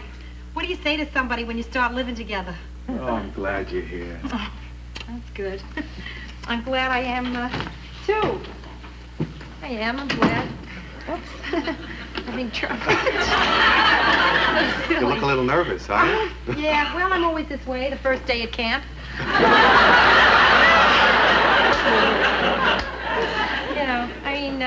But I don't know why I should feel this way now, Joe. At least here I know who I'm bunking with. Oh, I'm gonna have to get you your own set of keys, and I'm gonna put your name on the mailbox. Yeah. What would you like, Ms. or Miss or what? Oh, for starters, let's go with R. Morgenstern. Why lay it in their lap? Let them guess a little. I'm really glad you're gonna be living here. We're gonna have so much fun. Stop that. Listen. Now, wait. Now, just so I don't feel guilty when it's not so much fun, I want to pay half the rent. That's ridiculous. No. I'll be like a landlord. Good. Then if something goes wrong, I know where to complain. Okay, we'll talk about it, but not now, huh? Hey, what about soap? Soap. Now, listen, I never ever mentioned this when I was a transient, but I really hate your brand. Well, in the demolition business, we like a strong soap. Yeah, I'll tell you what, I'll be daring. We'll buy 2 soaps. Yeah, Joe, but you only have 1 dish there in the shower. I mean, you put a bar of soap on top of another bar, the top one always slides off. Okay, we'll put your soap in the soap dish, and I'll get one of those bars that you put around your neck on a cord, soap on a rope. Very good. Hey, you sure you never done this before? Let's unpack. Come on. Now, listen, it can wait till the morning, huh? Okay, I'll put it in the closet, and, hey, listen, if there's anything around here you don't like, tell me. Gee, you make it sound so permanent. Well, yeah. As far as I'm concerned, it is permanent. Yeah, keys, mild soap, strong soap, name on the mailbox. I mean, it's almost like the real thing. Rhoda, what's wrong? Nothing. I'm a little nervous is what I am. But really, Joe, believe me, I really feel happy. I am. I mean, everything's wonderful. This is probably the best night of my life. Except something just occurred to me and... What? No. Now, maybe I better not mention it because we're just starting out living together. Forget it. Tell me. No, I'm not. I'm not going to tell you. I feel guilty and I'm... Hey, if we're going to start living together, we got to tell each other everything. Okay, Joe, I want to be married.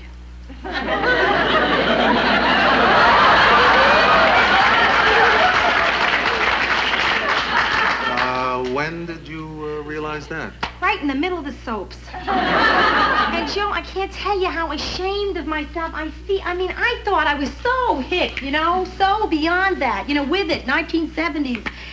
I want to get married. I can't believe this. I mean, listen, I do want my name in the mailbox. You're right. But I want the same name as yours.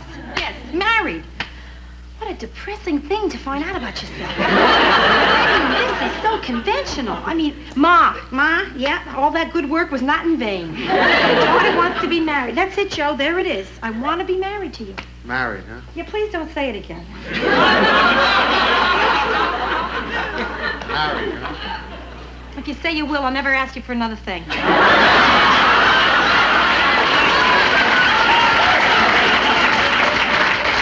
And that's what you really want, huh? Oh, yeah, Joe. I really, really do. I'm real sorry.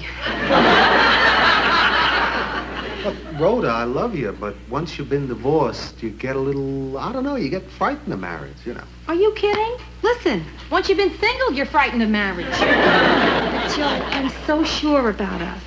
I really am. Look at me. Look how sure I am. You sure look sure. Well, I'd be lying if I said I hadn't thought of marrying you, Rhoda, but that's why I figured it was such a good idea for you to move in. I thought that we'd talk seriously about getting married once we were living together for a while. Oh. But Rhoda, it's been only 45 seconds. They've been good seconds, Joe. Rhoda, they've been some of the greatest seconds of my life. Okay, let's do it. You mean it? You try and get out of it. You mean it? Hey, hey, hey!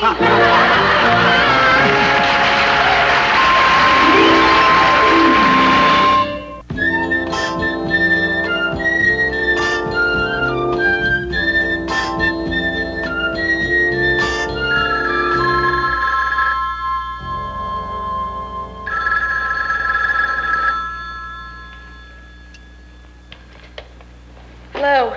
Hiya, Mary. Who is this? It's me, Rhoda. Hey, did I wake you up? I don't know. What time is it? Well, it's 2:30 in the morning here. Then I think you woke me up. Rhoda, are you all right? Oh, yeah, I'm just great. Listen, are you sitting down, kid? Yeah, should I be? Nah, not for this. Because if you're sitting down, you won't be able to jump. Rhoda, what is it? Mary, I'm getting married. Married? You and Joe? Yeah, right. Oh! You're jumping, aren't you, kid? Well, just keep on jumping. I'll tell you when your 3 minutes are up.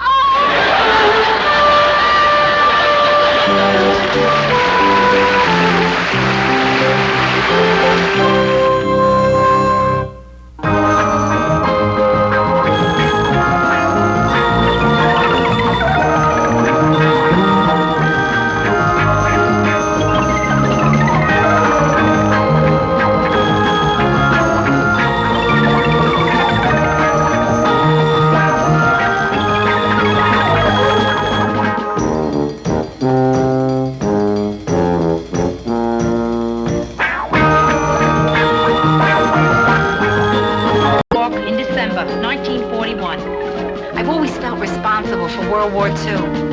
The first thing I remember liking that liked me back was food. I had a bad puberty. It lasted 17 years. I'm a high school graduate. I went to art school. My entrance exam was on a book of matches. I decided to move out of the house when I was 24. My mother still refers to this as the time I ran away from home. Eventually, I ran to Minneapolis, where it's cold, and I figured I'd keep better. Now I'm back in Manhattan. New York, this is your last chance.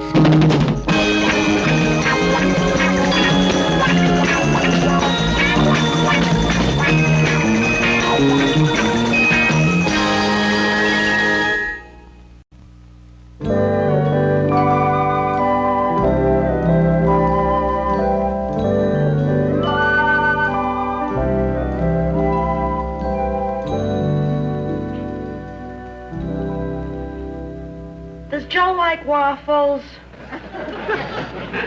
What? Does Joe like waffles? Brenda, please stop worrying about my wedding gift. I wasn't worrying about a gift. I was thinking about waffles. You know, I thought I had it all solved this afternoon by giving you a shower. Brenda, now listen to me. Showers are for girls your age. Yeah, but the only trouble is most of us don't get married until we're your age. Brenda, listen, I love anything that you give me. Really. I love the fact that you care this much about it. Really, it's wonderful. In fact, let's make that your gift to me, that you care this much. I love it. Thank you.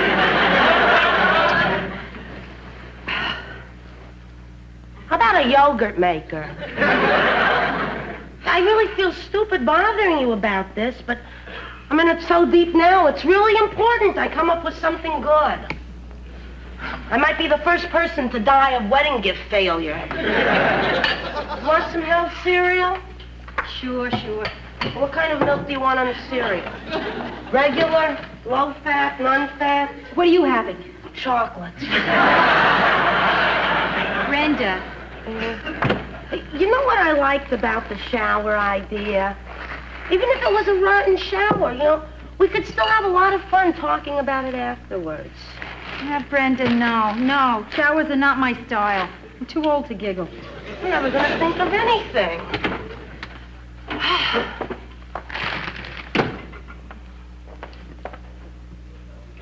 Okay, maybe the shower is not such a bad idea. Yeah?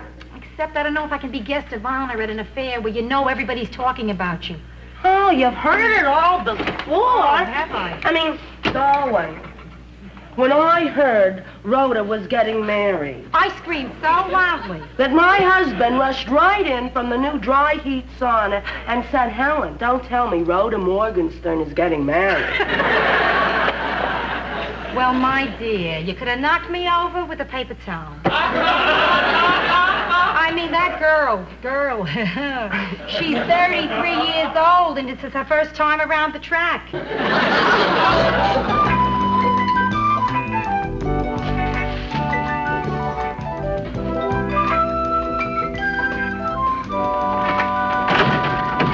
I'm home. We gotta get that fixed. So, what do you think? I think it looks sensational. Yeah, terrific. Very clever, A shower, umbrellas. Terrific. You remember my friend Ellen? Smile. Beautiful. Thanks. No, hold on. I want to get one with you in it, too. Rhoda, I'm taking pictures of the whole shower. Now, it's including developing and printing, one of each. This is my gift to you, Rhoda. Thank you very much, Ellen. That's great. Okay, now you. Where did you find people to invite to this event? Come on, come clean. Okay, I'll tell you. I got your high school yearbook. I sent out invitations to all the girls who wrote in it. 48 of them. My high school yearbook? Yeah. Rhoda, I never knew that you were in the choir. Oh, I never was. I just wore the robe for 4 years so nobody could see my hips. 48 invitations, huh? Hey, how many are coming? No, let me guess. 7. No, 5. Twins couldn't make it, huh? No. Hello. This is Carlton, your doorman, speaking from the lobby? Yeah, there's a lady down here. She says she's from high school, but she looks like she's got quite a few miles on her. Well, send her up. I'll try. Listen, Brenda, I gotta know who's coming. Why? Because then when I say, you haven't changed a bit, I'll know who I'm lying to. Well, there's Jeanette Lamont. Oh, Jeanette. Yeah. Oh, that's terrific. I love her. I remember we used to practice smoking together. And Susan Alborn? Oh, old easy Susie. Yeah. Myrna Morgenstein. Oh, my little friend from alphabetical order. Yeah, and Linda Monroe and Harriet Strongen. Wait a minute. Did you say Linda Monroe? Yeah. No. Well, what, is something wrong? Oh, well, not really. I mean, listen, it's been 15 years, right? Maybe she's changed. We thought that she was a friend of yours. No. Yeah, she wrote in your book, good luck with Chuck, love you forever. Oh, yeah, and after she wrote that, she told Chuck that I didn't go in for heavy petting, and he dropped me. What was considered heavy petting in those days? When you came home with less Angora than you started with.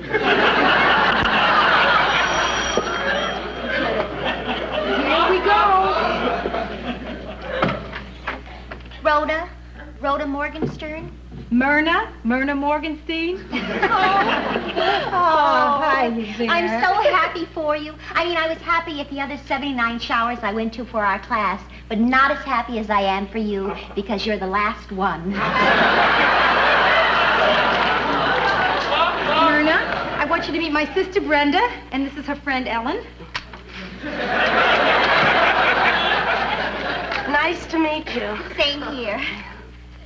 Oh, Myrna, I remember back in school when they used to call roll. Everybody would say here except you. You always said present. That was my only way of being different. I was very shy back then. So, Myrna, tell me, what did you do after graduation? I went right home.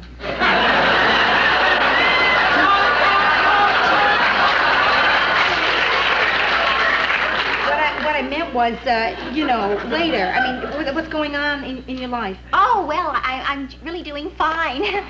You remember how much fun we had in high school, Rhoda? Oh, yeah. Yeah, those were the happiest days of my life. I'll never top them. It's too bad you can't cling to high school. Yes, you can. And I figured out how. You see, I became alumni secretary for our old class. In fact, I can safely say that I love the class of 59 more than I love my cat. You haven't changed, Myrna. You always liked cats. No, I always had cats. I never liked them. Well, are you married? Like 11% of our class, I'm not. How do you know that? Well, you see, as alumni secretary, I have to keep up to date. Yeah, 89% of our class is married. There are 275 children and 38 divorces. No kidding. Oh, thanks, Brenda. But here's the biggest surprise of all.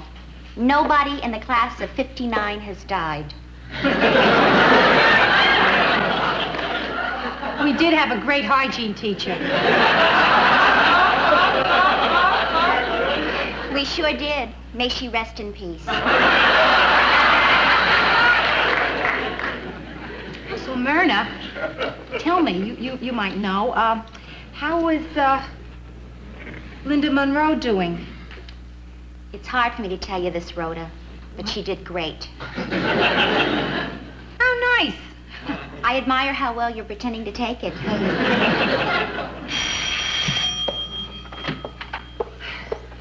Rhoda!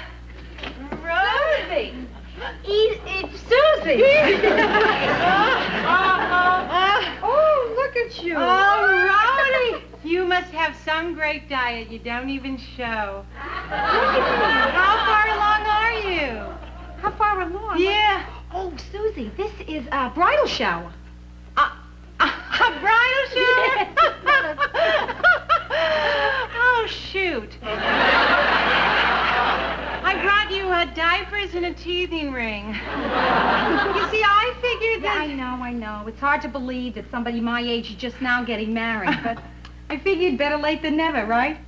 Sometimes I think never is better.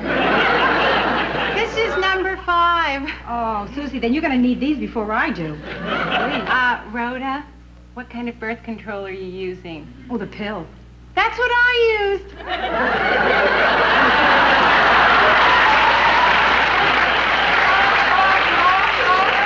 Myrna, you here? Present. It's sure been a long time, Susie. Oh, it's so good to see you. Woo. Wait, no.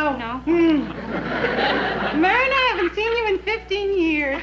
How are Timothy, Patrick, Gail, and Andrew? Myrna, how are you? Oh, listen, I keep up to date. I'm just sorry I didn't send a note last month when Timothy got his swimming certificate. That's okay.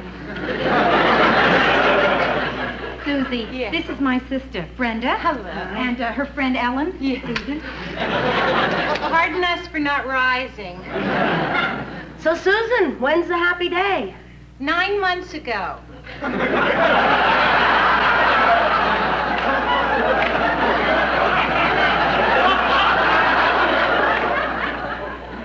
Are you going to have natural childbirth? No, I had it with the first 3. I lost interest in the miracle of birth.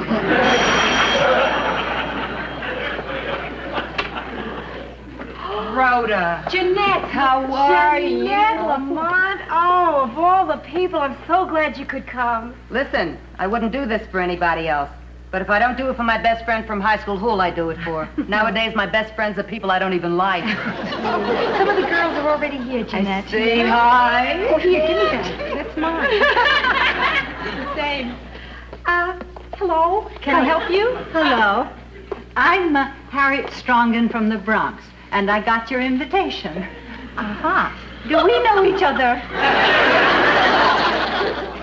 See, this party is for people that I went to high school with in 1959. 1959? That's the year I retired. From what? Everything. There was only one Harriet Strongen in the phone book, so I sent her the invitation. I made a mistake. Well, I'm sorry we got you here for nothing. You're having cake. I love cake. Would you like to stay? Please stay. Oh, well, thank you. And you can keep the gift. It's a lavender sachet. I hope that men still like the smell of lavender. Too many things are unscented today.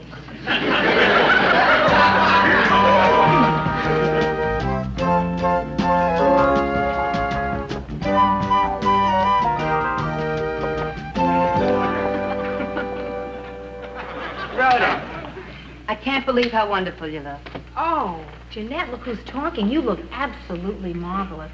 Thanks. I jog 5 miles every day, eat only organic foods, and have sex on a regular basis. And everything's been just great since my divorce.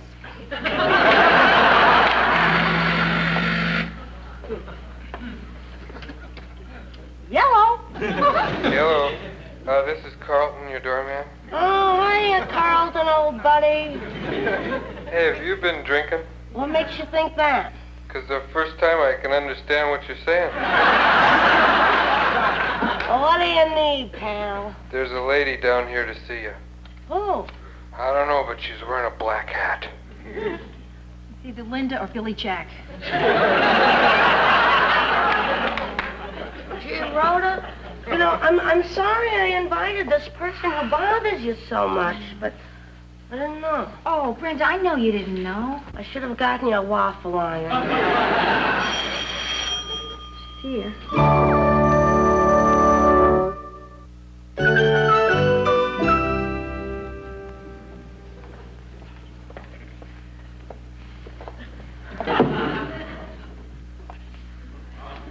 Hello, Rhoda.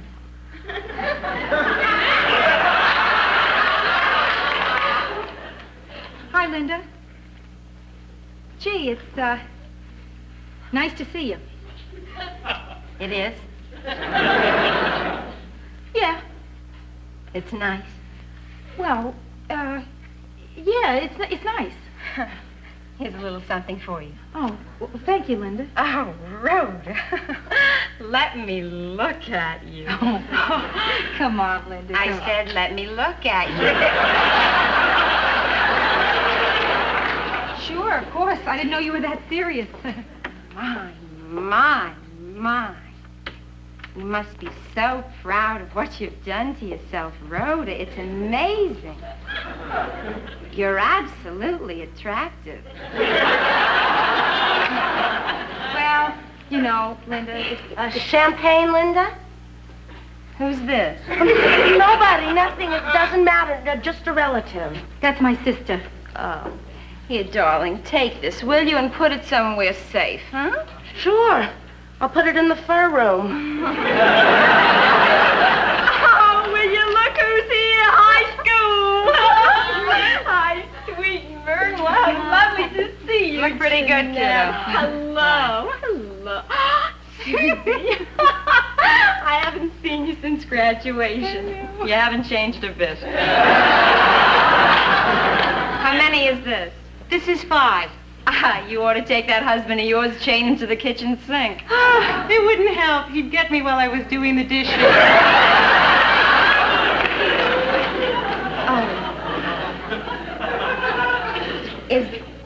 Is this Miss Anderson? Miss Anderson, our hygiene teacher. Miss Anderson died. terribly sorry.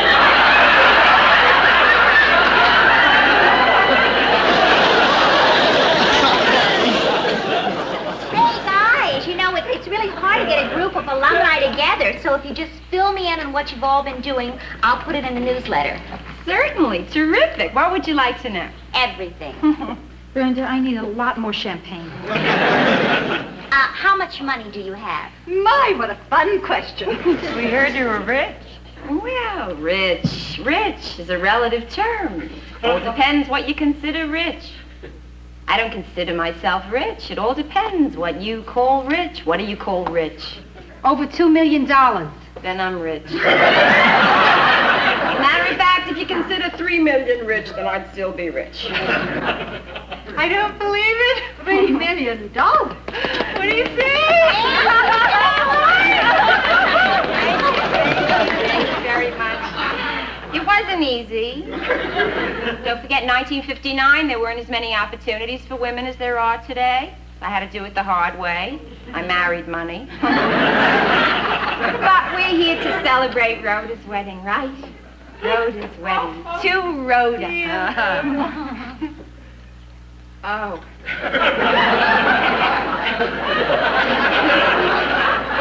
So, Rhoda, what's he like, huh? I'll show her the picture, Rhoda. No, I don't think anybody will. Show me the picture. Show her the picture. Cute. Cute. Yum. Oh, his nose is broken?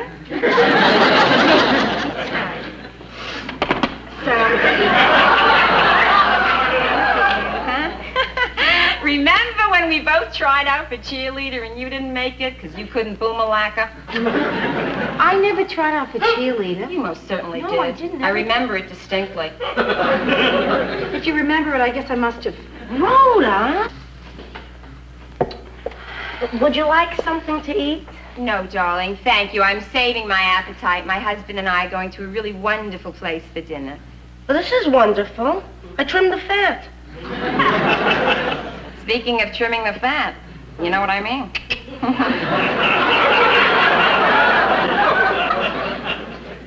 Linda. Yes, Could I please see you for a minute? Of course. Excuse me. Thank you. Just What? get out of here.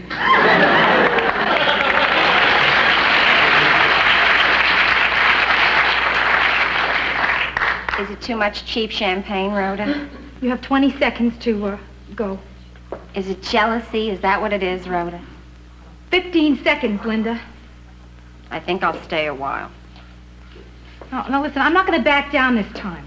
Not this time. What can you do? I can, tell everybody in this room that in 3 years you didn't take your gym suit home to be washed. I have to go now. It was wonderful to see you. You couldn't look better. Take care of yourself. Will you, sweetheart? Lovely to see you. No, I just dropped by to wish Rhoda well and give her a gift.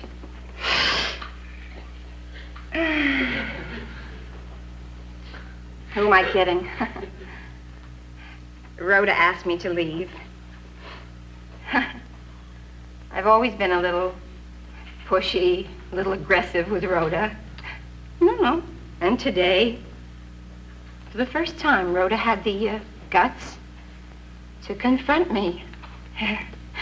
And I would like to, I'm taking my gift back. You know what? She took my lavender sachet.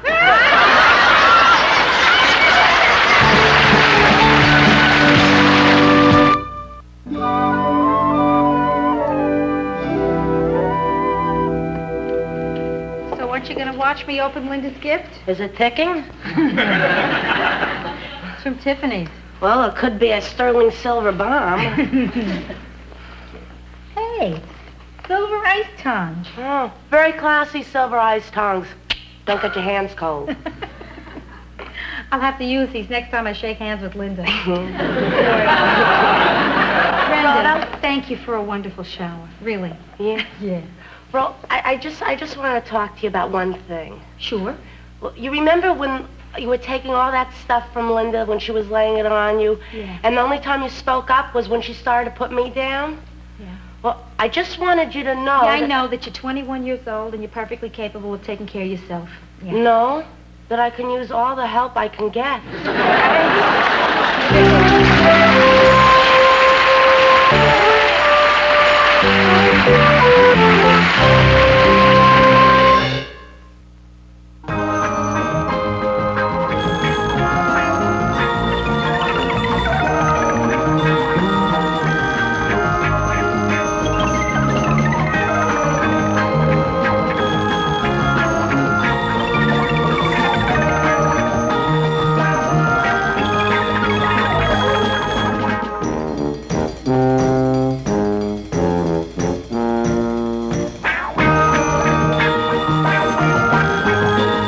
December 1941. I've always felt responsible for World War II. The first thing I remember liking that liked me back was food. I had a bad puberty. It lasted 17 years. I'm a high school graduate. I went to art school. My entrance exam was on a book of matches. I decided to move out of the house when I was 24. My mother still refers to this as the time I ran away from home. Eventually, I ran to Minneapolis, where it's cold, and I figured I'd keep better. Now I'm back in Manhattan. New York, this is your last chance.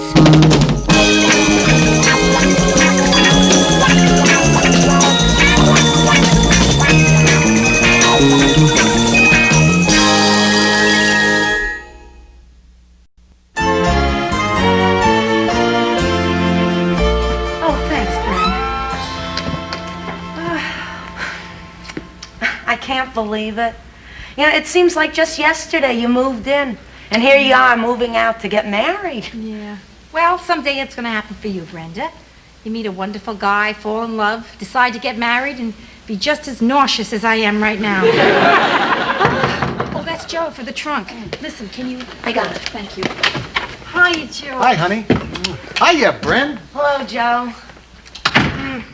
I'm gonna miss that around here, too. The lingering scent of Aqua Velva. House ready, huh? Yeah, all ready, Joe. Listen, why don't I get Carlton to give you a hand? The doorman? No, he's really loaded again. What do you mean, really? He just blew his whistle to hail me an elevator. Hello? This is Carlton, your doorman, from your lobby, you know. Good, Carlton. You know where you are. What is it? There's this strange woman on her way up. Strange woman? Why didn't you find out who it is? I know who it is. It's your mother. Thanks. You know, it might be my imagination, but I think I'm starting to smell scotch coming through this.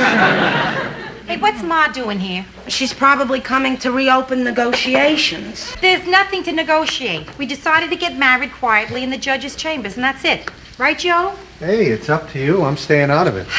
I'm still getting over my first wedding. Bad, huh?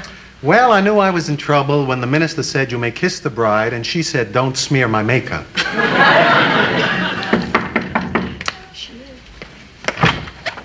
Hi, Ma. Hi, Rhoda. Hi, Brenda. Hi, Ma. Hi there, son-in-law. Hi, Ida. Tell me, Joe, you nervous about Sunday? Well, you know, some men on their wedding morning wake up with crazy thoughts in their head like, should I go through with this? Let me reassure you, you should. It's really going to be fun having you for mother-in-law, Ida. Why don't you ever talk to me like that? Ma, when did I ever give you the impression that I didn't think you were fun? Okay, Ida, let me get this trunk out of here. Joe, lift with the legs. Don't strain yourself before the wedding. I'll see you later, Rhoda. Yeah, bye, Joe. Ro, I'm gonna clean some of your stuff out of the bathroom for you. Oh, thanks, Brenda. That's great. Oh, Rhoda, Rhoda. What? To think that in 2 days, my firstborn will be married. Yeah. Where are you getting married again? I keep forgetting. Ma, we have been around on this a dozen times now. Now, just accept the fact that I am not having a big wedding. I mean, you'll save us both a lot of trouble if you just let me do this my own way, huh? You think this is for me? For me? Well, forget me. I'm not important. But what about your father? Think of his feelings. I know it doesn't matter to Pop. Doesn't matter to Pop. Well, let me tell you, little lady, that just the other day I heard that poor man say to your Aunt Rose, if Rhoda doesn't have a big wedding, there will be no living with Ida. Brenda, did you hear this? Do you believe this person? I'm going to be married in 48 hours, and she is still trying to change my wedding plans. I'm not trying to do anything. The situation here is that I've already done something. If nobody asks what, I still have a chance. Well, I certainly hope that nobody asks what, because what I've done would be very hard to tell you. Because it's huge. And only a mother would understand why I have done this. What? Done what? What? Well, since you've asked, without actually clearing it with you, Rhoda, I have asked some people up to the apartment for a get-together on Sunday. Oh, before or after the wedding, Ma? During. Wait a minute. Wait, let me get this, please. You have actually planned a wedding for me at your apartment, knowing that I don't want a big ceremony? What do you consider big? Anything over 12 people. I may have overstepped.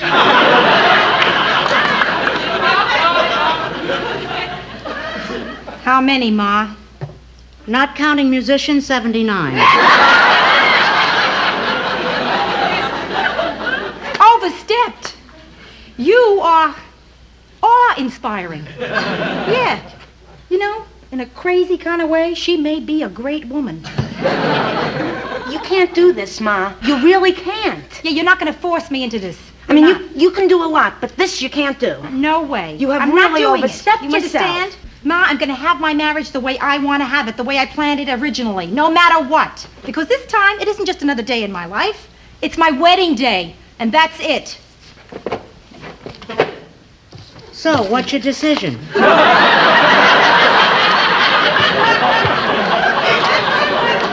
are we kidding, Rhoda? She's gonna get you. How? Ma, I'm getting married the way I planned. Okay, Rhoda, you do what you have to do. I'll make the best of it. She's gonna get you. Of course, I don't know what I'm going to do with those 79 people on the folding chairs facing the mantel. Not to mention Grandmother Morgenstern, who, when I called her at the home,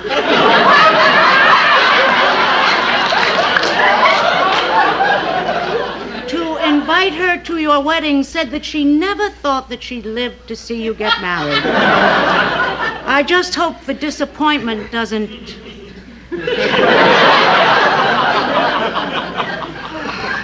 She got you.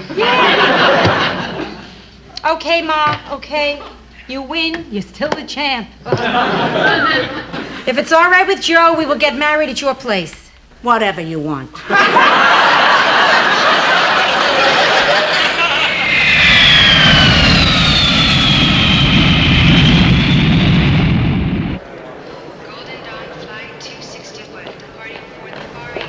Mary! Oh, Rhoda! Mary! Hi. Oh, Mary. Oh, wow. What happened to you? Oh, well- I thought you were coming in last night. I know. The Minneapolis airport was fogged in. I was there from 7 o'clock last night until 5 this morning. I must look awful. Yeah, you really do, kid. I hate to gloat, Mare, but for the first time in my life, I think I look better than you do. Oh, Rhoda, I've really missed you. You've missed me. I've lost my only link to classy. Ah. I'm so glad you're here. I really, Mary. Oh, boy. Mary, this is weird, but I think I see a man leaving this way that looks just like Luke.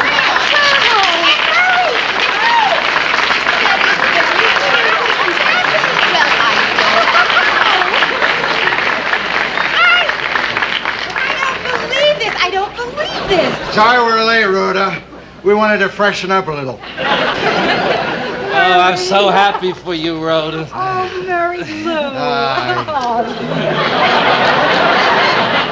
Wow, Lou, what a hug. That is no longer a hug. You are now holding him up. What are you guys doing here? Well, they drove me to the airport, and we sat around talking about you and the wedding. Yeah, they gave us free liquor. We toasted you a few times. And a few more times. And then Mr. Grant said everybody should do at least one dumb, crazy thing in his lifetime, and this one agreed. And here we are. Hey, it's crazy, isn't it? And I'm not a guy that does crazy things, right? Oh, but I'm so glad you did it. Because now 3 of my favorite people in the world are here for my wedding. Surprise!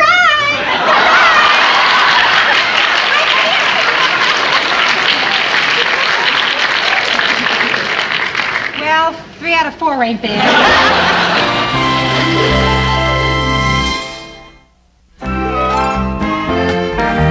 I'll go get our luggage, Lou. I have my claim checks right here. So I'm going to go outside and start pleading for a cab. Oh, nonsense. I reserved the car. I'll drive you. Oh. That way, I can point out various landmarks of historical interest. Wait, Phyllis, you were going to show me New York? Actually, I was thinking of Mary. You can sit in the back with Lou and Murray and talk about sports. I just remembered, Lou. We don't have any luggage. I do. Mary must have a suitcase. Where's your stuff, Mary? Yes, it's white. Mr. Grant has my initials on it. No, wait, no, I didn't bring that one because the handle was broken. I'll find it now that you've narrowed it down for me. I'm looking for a suitcase with your initials not on it. I have several pieces, all brown. Brought everything in paper bags, huh? Hey, you want me to get them for you, Phyllis? Oh, Murray, I can't refuse you anything. Yeah, I'll be okay as long as I don't look at that part that goes round and round. Hey, kid, I got so much to tell you. Oh. Yes, Mary, I do too. Phyllis, I just saw you on the plane. I lead a very full life. You know, Phyllis, I'm really surprised you're here. I mean, don't get me wrong. It's very nice, and I think it's terrific of you to come. But I'm just somehow surprised. I don't know why. Could it have anything to do with the fact that I wasn't invited? That might be it. Your friendship has always been very special to me, Rhoda. I wouldn't deny myself a chance to meet the man you finally hooked. I'll get the car. Can you two manage? We'll try. Always keep the clasp next to you. You're in New York now. So, tell me all about the wedding. Okay. Well, you know the simple ceremony in the judge's chambers? Yeah. Out. What?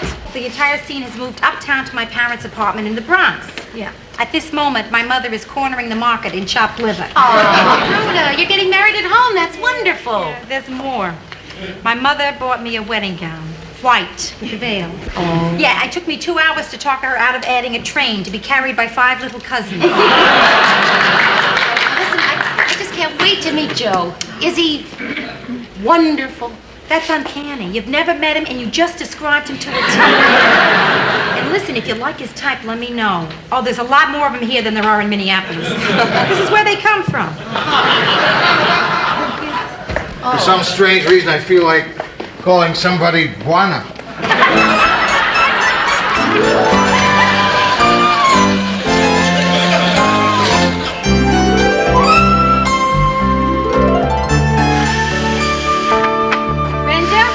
Brenda, we're here. Hi. This is Mary and Phyllis. That's my sister Brenda. Hi, Brenda. Mary. Oh, I've heard so much about you. Rhoda does nothing but talk about how terrific you are. Oh. And Phyllis. She's mentioned you too. Oh, Brenda, what are you doing? Oh, when you called from the airport and told me there were extra people, I started blowing this up. Oh. I only have 1 extra bed. Oh, well, thanks, Brenda, but I'm going to be staying with your mother. Oh. Phyllis? Me? Sleep here on a balloon? How very thoughtful of you. As it happens, I made plans to stay at a small but smart East Side hotel. Just getting courage up to go back outside. It's a shame you went to all the trouble of blowing that up. Oh, that's okay. I can always use it for a dress form. What do you mean, getting your courage up? I had a shattering experience just now. When I parked the car, I don't want to talk about it in front of the child. Me! She means me! The child can handle it. So what happened? I was assaulted. Assaulted, Phyllis. All that happened was that a man asked us for a quarter to buy some soup. Mary, you silly goose, you don't believe that's all he was after, do you? Soup was just to give him strength for what he really wanted. The city has changed. It's not my Gotham anymore. Suddenly, it's a hostile environment.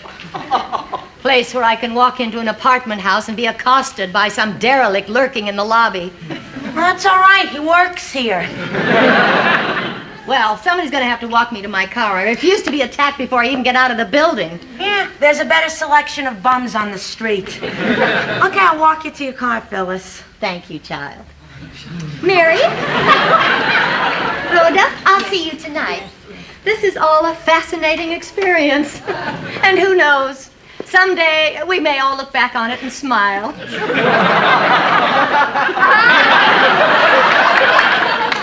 She's everything you said she was.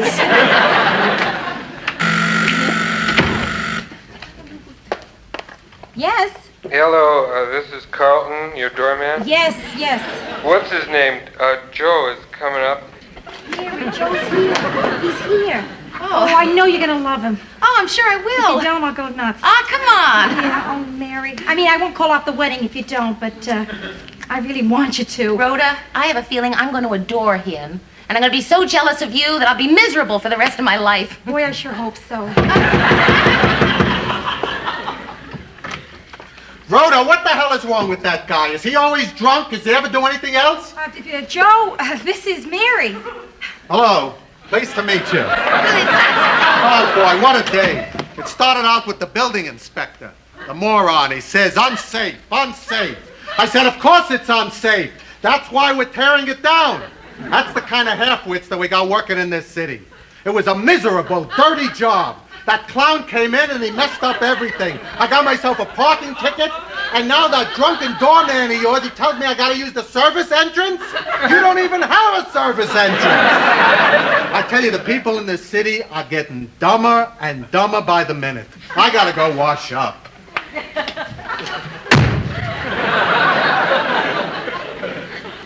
So what do you think? Oh, Rhoda. Terrific.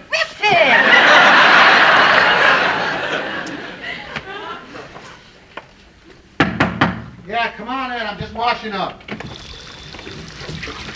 Listen, Joe. I don't care what kind of a day you had at work. That is my very best friend in the world standing out there, and you just acted really cruddy. Well, what'd you expect me to do? Kiss a hand? No, but I thought at least you could be nice to her. Hey, considering how I feel, I was nice to her. I mean, what do you want me to do? Forget that I'm ticked off and do a whole social number? Exactly what I expect. Mary! Yes? I didn't get a chance to say welcome to our fair city. Oh, and I didn't get a chance to say how truly wonderful it is to be here. You heard everything we said in the bathroom. Yeah, I sure did. Now, you understand. You're bugged all day on the job, and look, I'm really sorry. I'll be okay in about an hour. Hey, Joe, you're okay right now. It's really nice to meet you, Mary. It's nice to meet you, too.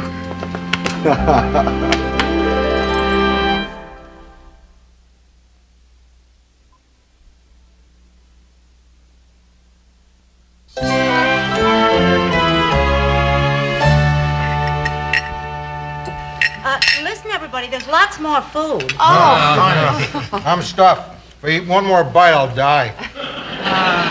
You're sweet to say that. Listen, it was at this point that Martin was going to propose a toast, but as you can see, my Rhoda and Joe aren't here yet. Who's Joe? The groom. Oh, yeah. They'll be here a little later. They didn't tell me the reason. They said it was important and I wouldn't understand. You don't know what they're doing, do you, Martin? No, sweetheart, I don't. Like I've been telling you all day and night, I don't know. Well, I don't know who's here and who isn't here. I'm having fun. I love Jewish food. We never thought of steak as Jewish.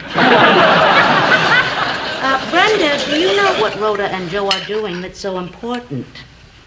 I can't tell. Can't tell. Well, it's okay, darling. You want some more cake? Yeah.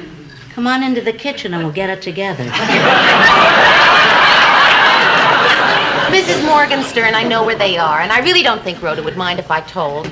See, tonight's their last night before they get married, and their last chance to have a date. So tonight they're having their last date. Oh. Cute. Cute as hell.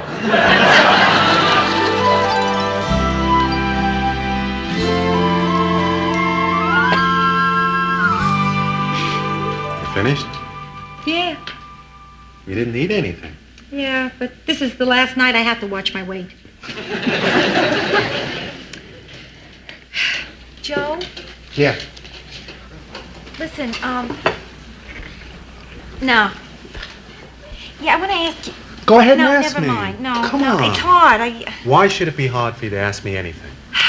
Joe, you'll never understand me till you learn to be insecure. Okay, I'll ask you. Joe, do you have any misgivings about tomorrow? I mean, any second thoughts? Why am I being subtle? Is there something in you screaming, how do I get out of this? No. Joe, you can tell me the truth. Really, please. It's only natural. Okay, sure, I've had a few thoughts. What? But it doesn't mean anything. Oh, come on, haven't you had a few minutes where you were worried whether you're doing the right thing? No. No, not one. But I spent a lot of time wondering if you're doing the right thing. Oh, Rhoda. Joe, there's a lot you don't know about me. Like a lot what? of stuff. Okay, I'm going to tell you. First off, I'm not easy to live with. I'm overly sensitive. You look at me cross-eyed, I go to pieces. So I love reassuring you. No, you won't know when it's happening. See, when I feel hurt, I do one of two things. I withdraw or attack. And the eating thing, Joe, sometimes I go 2 days straight talking of nothing but food. I'm boring. I'm a boring person, Joe. Not to mention my temper, or my mother, or the fact that I have no experience whatsoever living with a man. I mean, Joe, there's your life, Joe Gerard, stretching out in front of you. You're going to be living with a woman who is either crying or mad at somebody, or talking about food. One terrific life. Oh, I really must love you. I feel so sorry for you. Look, Rhoda, everything you just told me about yourself, I know. And well, you want to know a surprise? Sure. I know. You're going to say you love me for all those things. No. Some of those things are really a pain. And some of my things are a pain. But I have no choice here because I'm in love. And I've been around long enough not to try to change someone. So I just want to ask you one thing. Sure. What? If you could fix that thing where you attack, because that really scares me. Oh, Joe, I'll try, I swear. Believe me, I'm going to try. You're looking at somebody who's going to get E for effort in this marriage. Marriage. Yeah. This is my last night single. Mine, too. I was more single than most people. Hey, you know what would be an appropriate thing to do tonight? I mean, before we go up to see your mother? What? Just so we're ready to settle down, let's sow our last wild oats. You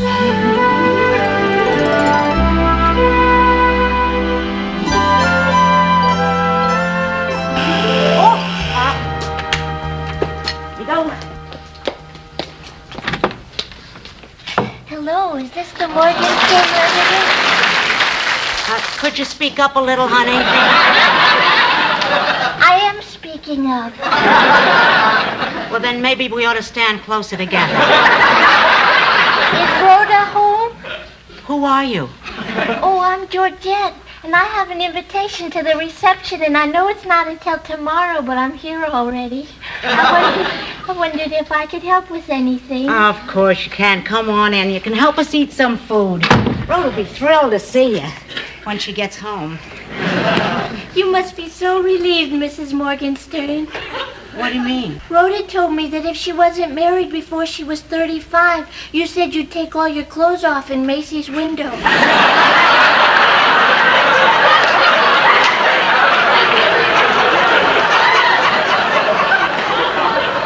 Lower your voice, honey. Everybody, Georgette, and vice versa. Hello. Hi. Please don't get up. This always happens. I tell them not to get up, but they always get up. Then I say that and they sit down. Georgette, why didn't you fly in with us? I wanted to drive. You drove all the way? Yes, and I had to ask a lot of directions, so I learned a lot about the people along the way.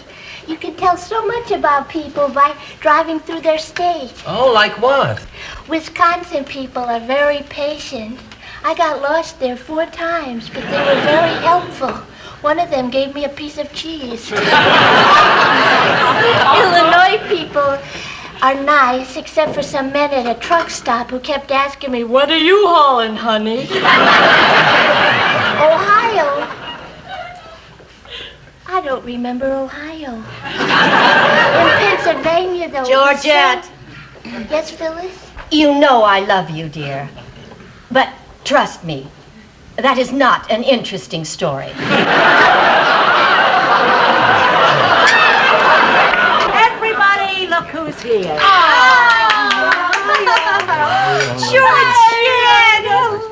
Oh, I'm so glad you're here. How are you? Terrific. Oh, good. When'd you get in? I just got in. Oh, boy. And did you fly? No, I drove. It was such an interesting trip.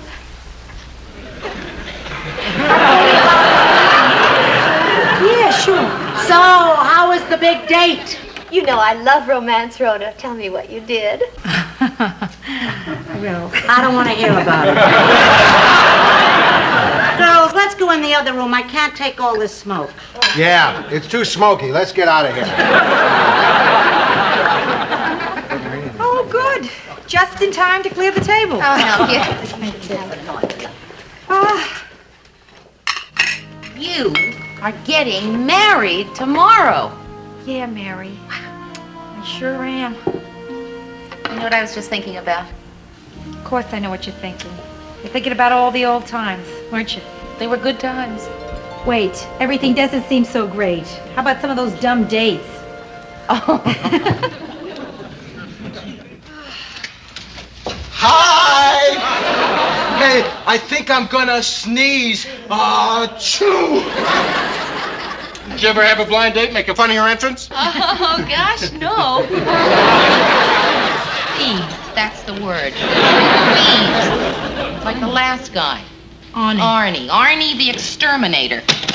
Used to pick you up in that van with the picture of the bug lying on his back. Little feet up in the air and wreath on his chest. It was disgusting. Mary, now just look, exterminating is an honorable profession. Okay, all right. It's not just the job. Rhoda, the man was always asking you to lend him money. Just until termite season. Allow me to introduce myself. I'm another person in the room. Rhoda Morgenstern. Oh, how would I know? How do you do? And this is my date, Mr. and Mrs. Armington. You really think I'd make a derogatory remark about a person just because he's a shrimp? You see what I mean? The drugstore's closed, so I guess I'll quit smoking again. Hi, got a cigarette? Eric, I'd like you to meet my friend Rhoda Morgenstern. Rhoda, this is Eric Shrimp.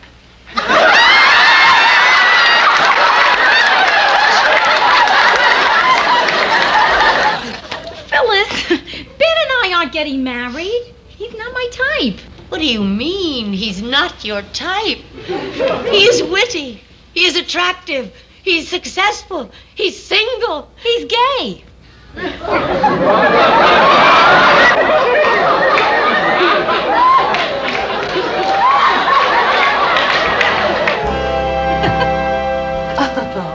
Finished talking about me?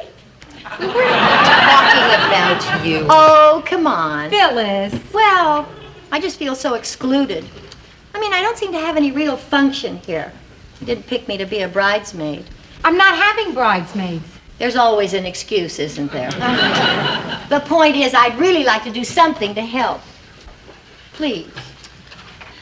Well, you know, tomorrow everybody's going to be very busy, and I don't like the idea of a limousine, so since you rented the car, you want to pick me up? Sure. Oh, and I don't mind the inconvenience. I think it's the least I can do considering all the great times we had together. What times were those? Hey, Rhoda, it's after 12 o'clock. It's our wedding day. Oh, how wonderful!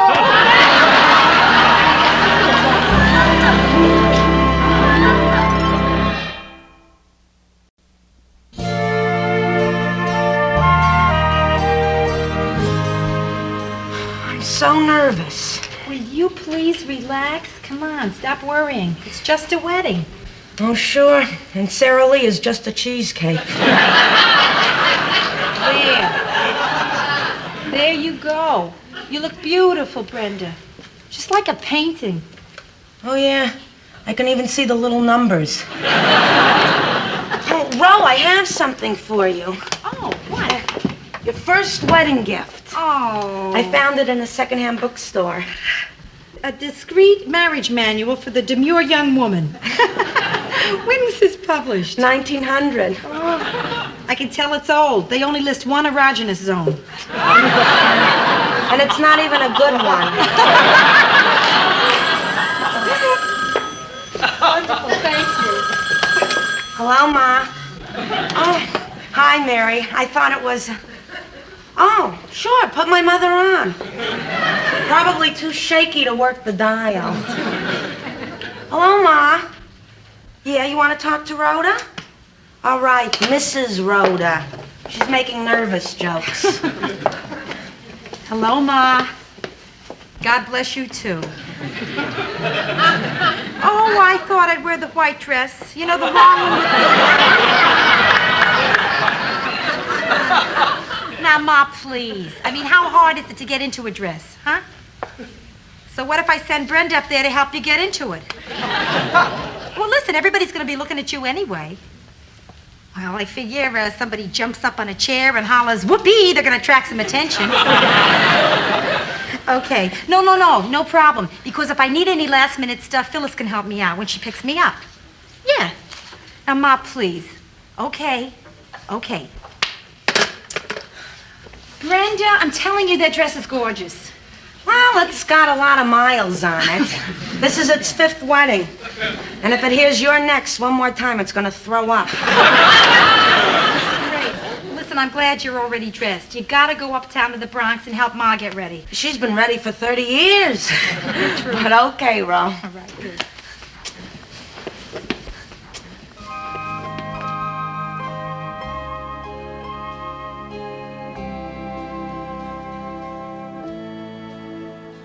No answer, huh? Are you sure you're ringing the right room? Mrs. Lindstrom in 208. Oh, I guess she must be on her way then. No message, thank you. Carlton, the doorman. Yes, Carlton, this is Rhoda. Now, I'm waiting for a blonde woman, slightly overdressed, a little too much makeup, looking like she's in a hurry. Have you seen anybody like that? Seen him. I kicked 3 of them out of the lobby last night. No, Carlton, this is a friend of mine. I'm waiting for her to take me to my wedding. Carlton, I'll be right back. Hello. Oh, hiya, Brenda. No, I'm completely ready here. It's just that Phyllis is very late. Yeah, is anybody there yet? Standing room only, huh? They weren't going to miss this one, were they? No. Listen, I'll call you the minute Phyllis gets here so you know when we're leaving. Yeah, so long. Carlton, you still there? Hello, this is Carlton, the doorman. Yes, Carlton. Now listen to me, please, carefully. Now, this blonde friend of mine has a dark green car. She might be having trouble finding a parking space. How's the traffic? Traffic? Yep, it's out there. Listen, I'm going to come down there and look for her myself. Oh, good. It'll give me a chance to kiss the bride. Carlton, there's a buck in it for you if you keep your hands off the bride.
Mary? Yes. Excuse me.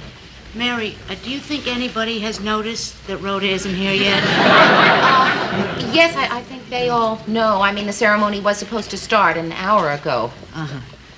No, they don't know. I've done too good a job of distracting them, and I have to keep it up.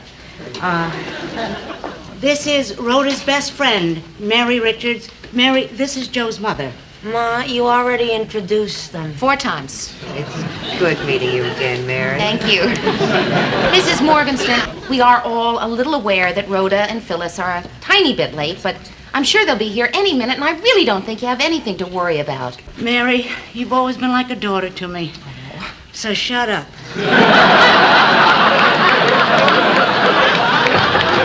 Hi! Oh, Phyllis! You don't know how glad we are to see you. My, what a reception. Apparently this dress is everything the lady at Bergdorf said it would be. Phyllis? Yes, Mary. Where's Rhoda? I don't know, I just got here.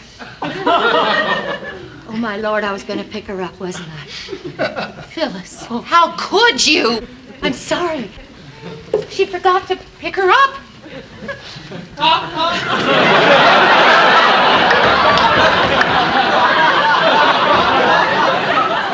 Ida, dear, you can't imagine how sorry I am, but it just completely slipped my mind.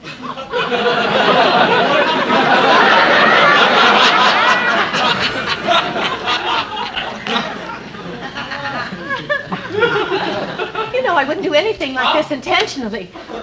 Anyway, Rhoda's such a clever, resourceful girl. I just know somehow she'll get here and everything will be just fine and we'll all end up laughing about it later, don't you think? I'll kill you.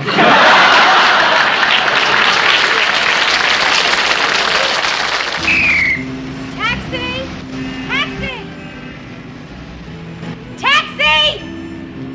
Taxi!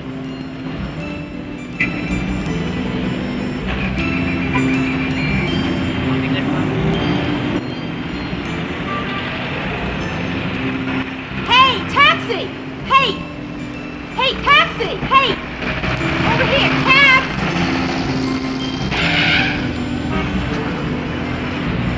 Hey, out of the street, sister!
I just guess I owe you all an apology. All right, I should have picked her up. It was my fault for forgetting. Well, you know me, Mary, old scatterbrained Phyllis. Lou, you understand. I had so much on my mind. You know how trying it can be to properly coordinate your accessories. Murray, darling, you, of all people, understand how contrite I am. And if a person is really contrite... Joe, I'm so sorry. Grandma, I'm so sorry. I'm so sorry, Grandma. We haven't had the pleasure of meeting yet, but please forgive me. Oh, my heavens. Won't somebody please forgive me? I forgive you. Thank you. You're welcome. Thank you. But if I were you, I'd get my tail out of here before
Rhoda! Oh, where are you?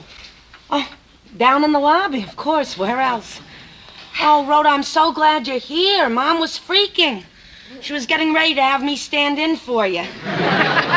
Yeah, she's here. Hold on just a minute. Phyllis, Rhoda wants to talk to you. Real bad. Mary, why don't you talk to her? Phyllis won't come to the phone, Rhoda.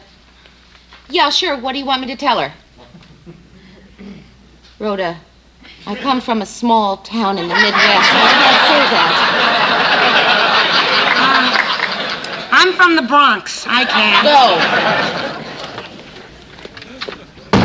Uh-huh. Sure. Rhoda. Never mind, Brenda. I'll tell Phyllis myself at the reception. Mary, you can't blame me. You know what she put me through? Well, you know Phyllis. She was just... Don't defend her, I Mary. wouldn't do that. No. Would you believe I took the subway? The subway, Mary. There was this one weirdo tried to write graffiti on me. Well, listen here. The dress is shot. No, it's not. I'll never be able to wear it again. Listen, you look terrific. Oh, considering. Even not considering. You look great. How's Joe taking this? It's incredible. He's the calmest one up there. Oh, no. If he's calm, he's really bugged. It's like the drums stopping just before the Indians attack. Rhoda, are you... Well, I'm very optimistic about this whole thing. Pop, I'm all right. She's going to be just fine. Oh, sure. Listen, there's just a couple of last-minute details. The accordionist, he wants to know if you want him to play Because, The Wedding March, or Lady of Spain. Okay, listen, I'm going upstairs. Oh, all of a sudden, I'm jelly. I would think of food, right? Rhoda. I know, kid. I love you, too. Okay, just, buzz the thing when you're ready. Right. 1 if by elevator and 2 if by stairs. Okay. You know, honey, your mother and I were talking last night. Yeah. You know, the kind of conversation you have at 4 a.m. when your mother nudges me and says, Martin, is my crying making it hard for you to sleep? Well, you were a little emotional, what with you getting married and everything. Well, we felt frustrated, honey. I don't know, we were so anxious to let you know what our feelings were. Pop, you don't have to say a word. Well, so your mother decided it would solve everything if just before the ceremony, I said something terrific to you. Okay, go ahead. I don't have anything. I don't know, I was hoping at the last minute something would hit me, but it hasn't. Listen, I know how you feel. You don't have to say anything, really. And it's sweet of you to be worrying about it. No, honey, I have to come up with something. It's a father's duty. Fathers. Fathers, you come home late from work. Kids are all asleep. You never get a chance to see them enough. By the time they're old enough to stay up late so you can see them, they don't want to stay home. And then comes the time when you can't stay up late enough to see them when they come home. So, Rhoda, I just want to say, it's good to see you. Come on, let's go. One lift by elevator.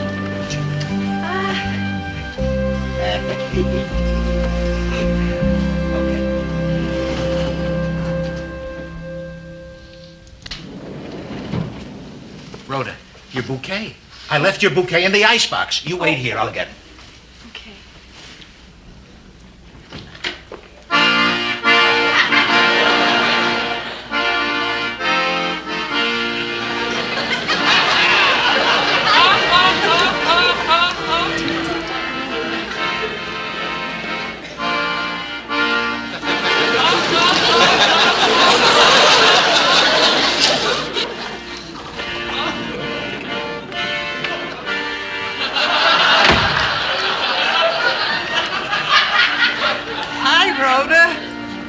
What's new? Nothing much. Same here.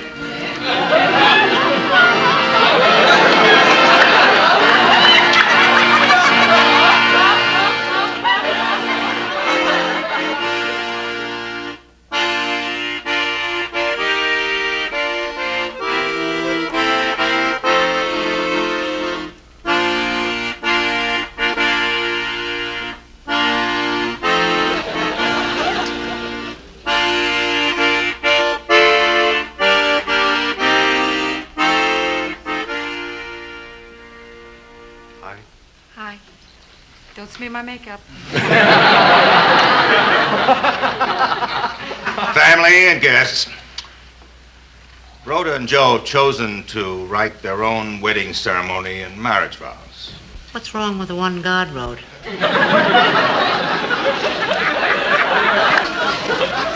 We're here today to witness the marriage of Rhoda Morgenstern and Joseph Gerard, who didn't want to take up too much of your time.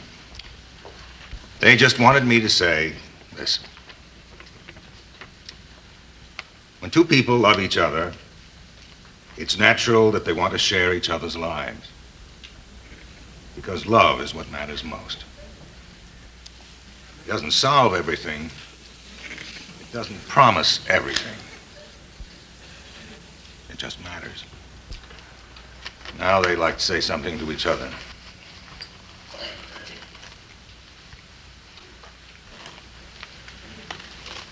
Rhoda, let me tell you, nobody in the world is happier than I am right now.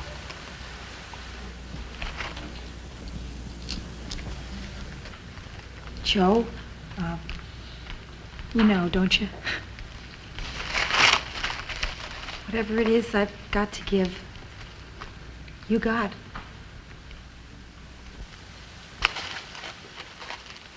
Do you promise to stay together, to grow together, and to trust each other, as long as you both shall love? I do. I do. By the authority vested in me by the state of New York, I now pronounce you married.